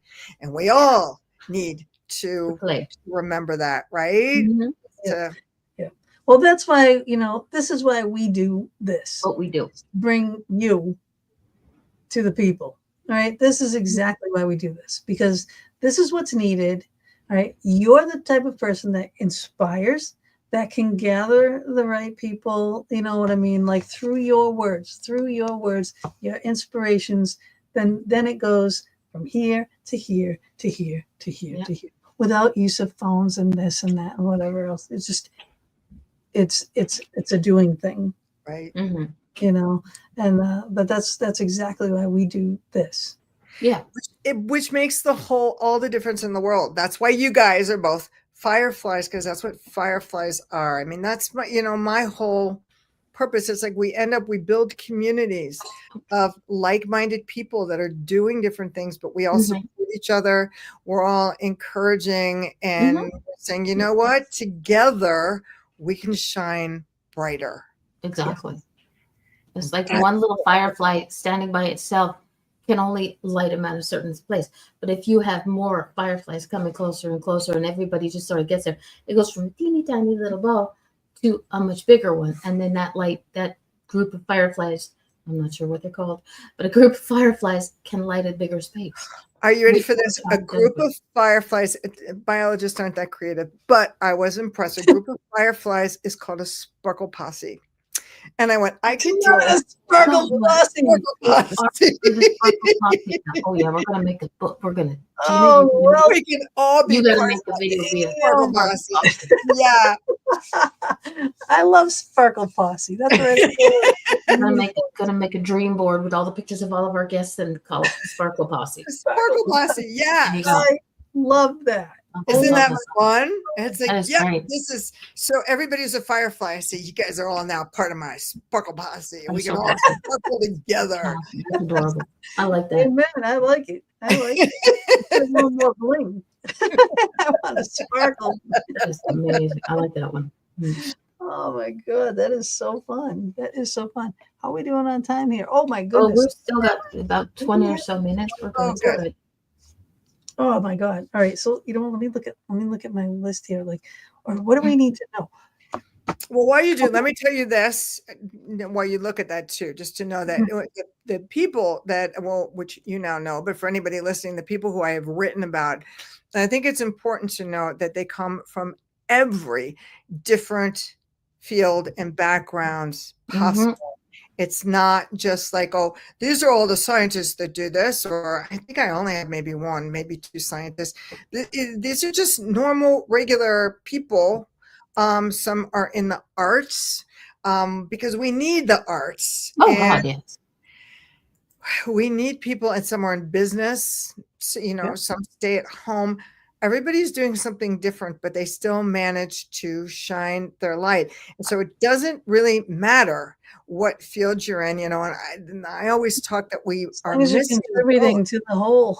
Yes. And I think we missed the boat in terms of the importance of the arts. You tell me what has a bigger impact on you if you're listening to a scientific researcher or a politician just read to you, or if you have someone who's created a sculpture. It's the concept of what you get in terms of interior design, that feeling that you get when you walk into a room of calmness, or it excites you, or we learn best as a human species through stories, and we learn best through our emotional centers. That means that when we see art or hear music, or we're presented, things that are theatrical, that's going to have a bigger impact to help transform the world than anything is going to have in terms of, yeah, let me tell you my 4-point scientific plan that's going to have, whatever. It's, that's why I don't sit here and read a list of questions. I'd rather have this conversation to get to know someone and do. It's organic. It's yeah. I try to look at the things and say, okay, is there something that I really, like I will ask stands out. Question, but the last question. What I love about our show is like we watch other people's shows. We watch, like for me, I watch the big things on the TV and how they do interviews, and then listen to different podcasts and and it's like Gina. Okay, the beginning of the show, the video of the beginning, Gina busts her hump. Oh my gosh. That means I know how much work goes into that. That's why I was laughing. I was like, you need to be my new marketing person. But I'll tell you, and anybody who's watching who thinks that this is easy, as someone who's done stuff with TV and is seeing everything from online courses to the online podcast to not only the work, Gina, that you do that goes into this beforehand, which is one full-time job. But the fact that, I always laugh because, I have a term that I'll say, oh, you're PBSing it. That means that we're just a bunch of talking heads that are sitting there just doing nothing. But what you have is on all of your shows, you do these amazing backgrounds, from the amazing backgrounds to the ticker tape to moving things around. It holds everybody's attention in different ways. And she always has that ability to choose the right thing for each. She finds, this background here today, fireflies. She made a bunch of different ones, but this is perfect. Yeah, I had 3. Not too much, not too little. It's not too big. It's this was the one that I ended on. The first one was like, it was just way too much and too overpowering and way too light. You know what I mean? Yeah. And then the second one was way too pixelated. And then there was this one, and I was like, that's perfect. Aww. So, I enjoy doing stuff like that, but that's the interior designer, the artistic part of me. And it's also following, that concept of following your purpose. And when we talk about purpose, because I talk about the fact that all the things I've done, obviously it sounds like my purpose is like really changed back and forth. And I think people go, oh, I don't know what my purpose really is. And because they're afraid that sometimes it has to be a lifelong commitment. And I know that there are those that are like 5 years old that go, I'm going to grow up to be a doctor. And that's what they do. And I go, yay, and good for them. And then there are those of us like me that go, I don't have a clue. And I'm still trying and I'm still learning things. But I think the big thing is to think about what is it that makes us happy. Yeah. And we don't think about that. Yeah, our happiness, but also just our passion at the moment, or our teaching abilities. You know what I mean? Yes. You see a bunch of kids, getting in trouble on the street, and it's like, well, I wonder if they'd be interested in learning how to do something creative.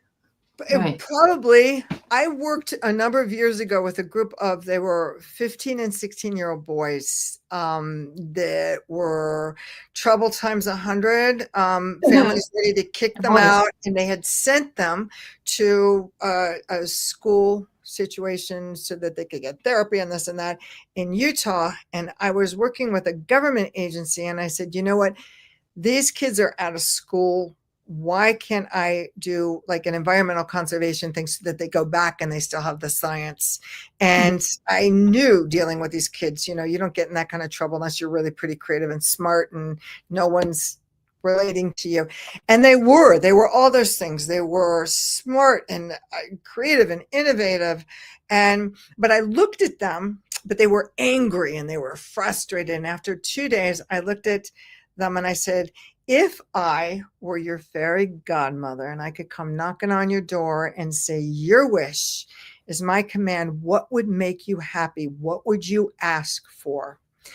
And I'm thinking 15, 16 years old, they're going to say, oh, I need $1 million or $1 billion, or I need a girlfriend.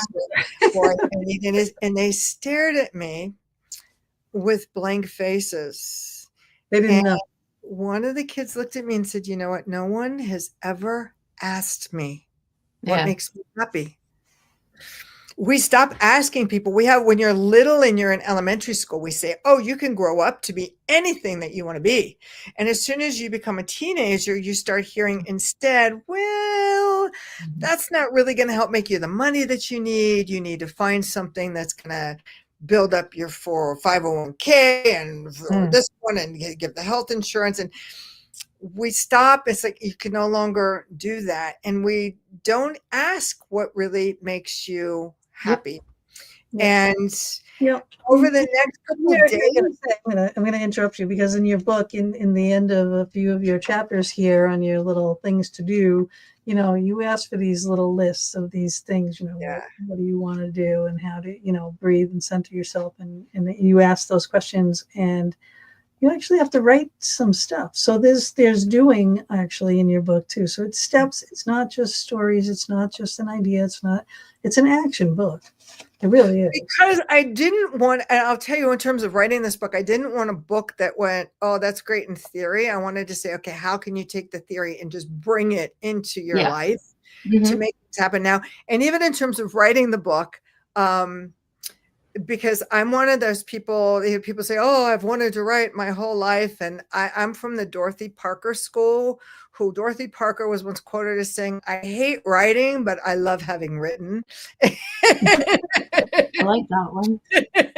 Yeah. And but I want people to be able to use it. And I wanted it to be a book that would be used. And I think part of this comes from, I've consulted for many years and been paid really good money to write strategic plans for people, that they pay all this money, you do all this writing, and it ends up sitting on a bookshelf.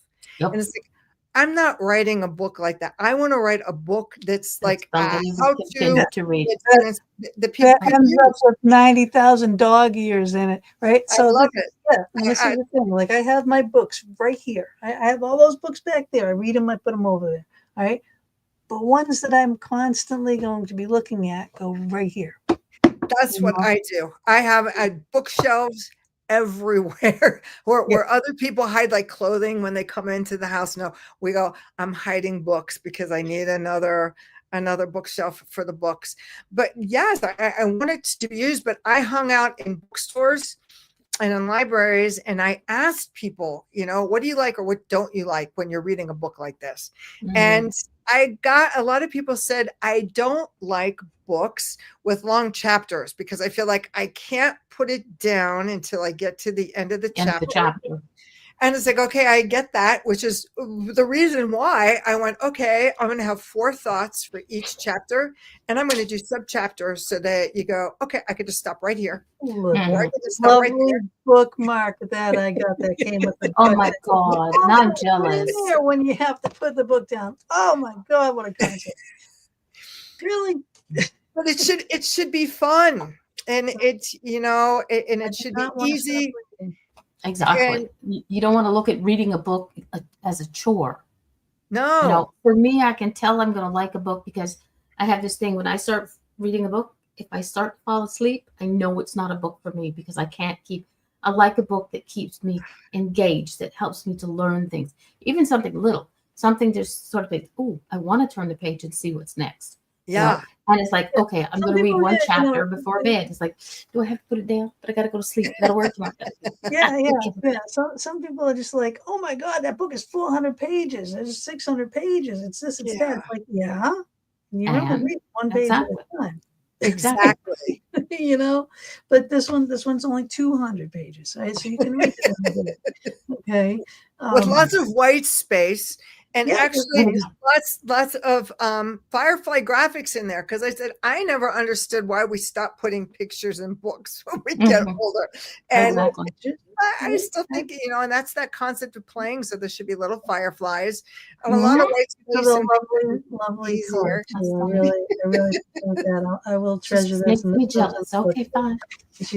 And she's I got to move to the States just so I can get good fun things like that.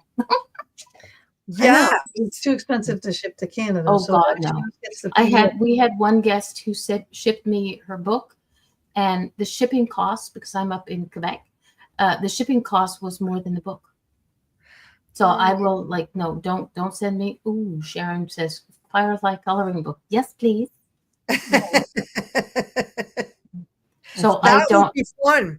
That would be a lot of fun. Yeah. And then someone else had suggested, and you were talking before too, of using Oracle decks, of doing a deck with fireflies. Girl, now that I want. I don't. No PDF on that one. That I want. Which I think would be fun. Just different things that. I have seen dragonfly ones. I don't think I've ever seen, but I haven't looked for them. So I'm sure someone makes one. But us girls here, we could make one. Yeah. Fireflies. Yes. I love that idea. Thank you. I love the idea of firefly coloring book. Because that's back to play. That's exactly. Right. And the cards, that's your intuition. Yeah. And trusting things, so yeah. And doing experiments and playing with it, but people do a lot of this stuff, I think, with the intuition and the trusting word starting out, and it becomes really serious. And it's like, play with it a little bit. Look at, we already have a yay, yes. We did our Oracle card readings, and she actually put in there, because she was talking about a job, and she put in this update because we all gave her, what to do and what we saw about happening with this job. And, this was the update about it, and she's going to get this job, and that's so exciting. Yeah. I mean, the cards don't lie.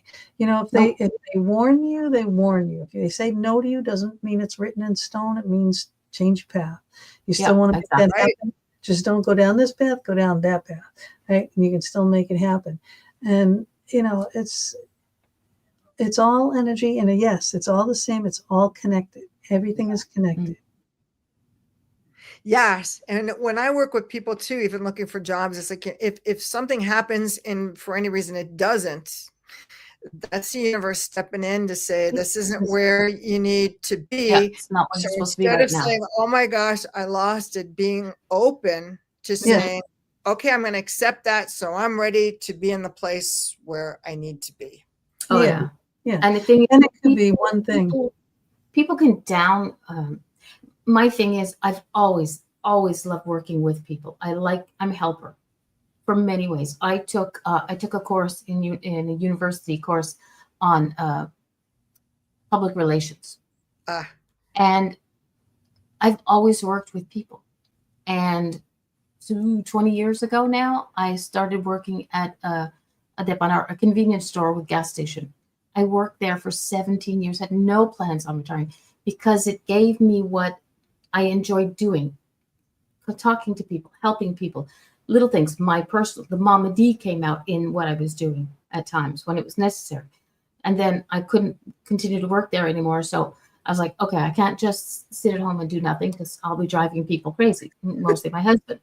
And it's like, got to do something. So I ended up doing, I've got a job where I'm helping people. I'm a customer service representative for a shipping company. So it's like when you call up and you've lost your package, it's like, that's me. Hello, this is starting. And now they've asked me to step into a different area where it's working with a suicide prevention, not a hotline, but like reaching out to people, seeing if they want to contribute and whatnot. And I was like, yes, because the funniest thing is, because 2 days before I had my slip and fall accident where I could no longer do my job, I organized with two other amazing ladies. One happened to be my sister. We did a fundraiser for the suicide prevention. So it's, for me, it's coming into full circle. I need to take this. When it was offered to me, I was like, it's going to probably mess up my schedule, but, and one of my had too was like, he says, can you work evenings and weekends? I said, yes, but not Thursdays. Never Thursdays. I was like, okay, they're going to make that work. So we'll see. But that's how those things tend to work out. And as long as you stay open to it, when it doesn't work the way that you want, and you go, and you go down, those guardian angels or spirits are going, hey, I can't get through to you. Hello, open your eyes and look. There's somebody who needs you over in the other direction. Go. And you're going, no, I feel too badly. And it's just, we go through so many things in our lives and we think, oh my God, my life is coming to an end because I broke up with this guy, just use Yeah. as an example. But what you don't realize is that what you went through, what you felt, everything that you learned in that path, you're going to help somebody down the road who feels worse than you did right now. But you can say, look, I've been there, done that. This is what I did. It's not meant for everybody, but you're there as an example that you can get over it. Yeah. You can get through it. You never really get over things, but you get through it. Yes. And those things you carry with you, and they may be part of your shadow. They may be part of that fear, but they're part of what give you depth, and they're part of what gives you passion, and to help you really relate to the rest of the world. And I'll tell you, one of my favorite groups that I wrote about was the Recycled Orchestra of Paraguay. And this was a man who took these are people who lived on a landfill. I mean, with nothing but junk around them. And just because they're poor doesn't mean that they're stupid. They were incredibly innovative, and they were using pieces from the landfill to make their homes. And Fabio, who I wrote about, was there, and he said, I want to create an orchestra here. Maybe we could. And how do we all think about these things? Oh, maybe we could raise money and find someone who will buy us and send us beautiful, beautiful instruments. And he looked around and he said, if these kids had those really good instruments, they would be stolen how fast? So he and another man who was making things from landfill, they took pieces from the landfill and they made instruments. I mean, they took old license plates and they made violins. They did giant timpani drum where the sides of it, they found someone had thrown away these huge x-rays that were laying there. And they created an entire orchestra. And their motto is, the world sends us trash, we send back music. And what he works at teaching the kids is that having nothing is no excuse for doing nothing. And today, these kids are traveling the world as Recycled Orchestra. I love that. Yeah. Yeah. We didn't have any money. I was like, I had a brother, 2 sisters, boom, boom, boom, 3 in a row. 5 years later, whoops, me. Okay. So if I got anything at all, it was stuff that was put away, rusted, and whatever for 5 years and came out. So I had to be innovative. I had to be creative. I built my own stuff. I built my own board games. I built my own Barbie dream freaking unbelievable castle ship thing. Okay. Better than any of those other ships that were out there that you go out and you buy. I had this massive thing in my basement that everyone wanted to come play with. Right. And it was just like, but because we didn't have money, my dad was a carpenter. There was stuff downstairs. I used all this stuff all the time, but he wasn't always that happy about it. I built this big 3-level fort outside. Right. I had a pole that you could slide down. I had a door that opened. You could slide down the pole. So you had to climb up the tree. You had the first floor. The second floor, you climbed through a door to get to the second floor, and then the third floor. And I had windows. And of course, I took my mom's fabric and I made curtains for it and everything. Right. So, I mean, like, not only did I make the freaking thing, I decorated it at the age of 10. Okay. And this thing, it probably still is there. We went and built a big log cabin, a real log cabin out in the woods, that the boys were allowed to participate in, but we were inventive. We did those things. Exactly. That's when we used our minds more. Yeah. Now everything is creativity, and we need that. We don't have time to be bored anymore. Right. Oh yeah. Right. And that time to get bored is important. That's when you get into trouble. Yeah. I always say I was really happy that I got the opportunity to grow up in Ohio, in the Midwest, because we would spend weekends just going, oh, we hate it here, how boring it is. But the truth is that's where we became incredibly creative. And let's play a game. Well, I don't want to play it. Well, then let's create our own game, and let's, create music. Let's create all kinds of things. And when you don't have that time to be bored, you're not taking that time. When was the last time you saw a bunch of kids, and they do this here and there, but just to lay on the grass and watch the clouds move? Right. If they're laying on the grass, they're doing this.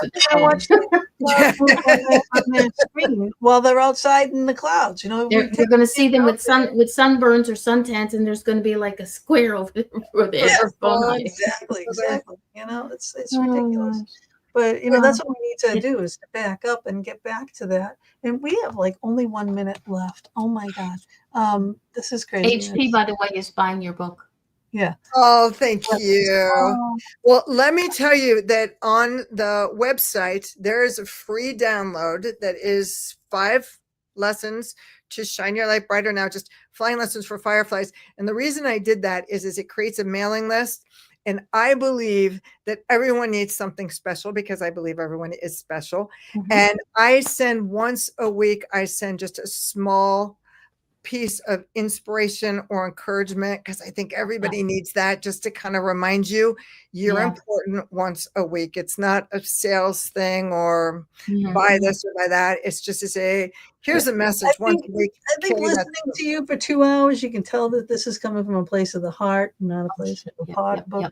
You know, and that's why I think you are definitely, you know, the leader of the pack of the fireflies. Thank you. I just really believe we need community. We need to be supporting each other, and we need to let everybody know you're all okay. We're all exactly where we need to be right now. Because we're all learning, and it's a process. Yeah. And, Yes. We need our sparkle posses. We do have a sparkle. And that's right. And I welcome you all to the Sparkle Posse, because everyone is sparkles. I flip and love it. If you don't know what that is, go back on the show and watch it. And again, Mama D put in the chat about what Facebook does. So if you're watching on Facebook, okay, and you want to rewatch this, or if you want to share this, please share it from our YouTube, either Fox Den with Gina B and Mama D, or Mama D's Angel Meadows. Okay, and go there and share the show from there, because Facebook does delete it after however many days now, their new thing, which is unfortunate, because shows like this should stay on. But you know, that's what it is. But listen, Julie, stick with us for a couple minutes here. We're going to say goodbye to everybody. I think you're truly amazing. I really do. Honestly, you know, we did a lot of laughing, but it's a serious one to know one, because you guys are both fabulous. Well, you're part of the Fox Den family now, so you're stuck with us forever. I'll take it. I love it. You have no choice. I learned that from her. We hunt you down. I like that. Buonanotte, everybody. And we will. Good night, my darlings. Oh, actually, I might see you next week without Mama. Are you going to be with me next week or not? No, I think next week I finish work at 9 o'clock. Unless I get switched over to the new prospect, so we'll see. Okay. Well, we're not sure to Mama D or not to Mama D. That is the question. All right, we'll see. We will see you all next week. All right, so ciao for now, and thank you all. I love you all. Thank you, Julie. Oh.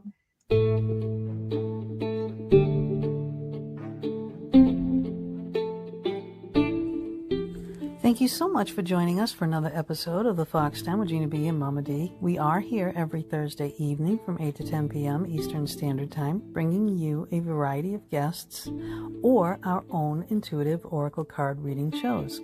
We are streaming live on Facebook on my personal page and our YouTube channel, the Fox Den with Gina B and Mama D, on Mama D's YouTube channel, Angel Meadows, as well as our audio-only venues. We hope you enjoyed our show and our guest or your reading, and we would love it if you would go to our YouTube channel, The Fox Den with Gina B and Mama D, subscribe, share, and definitely hit that notification button to never miss a show.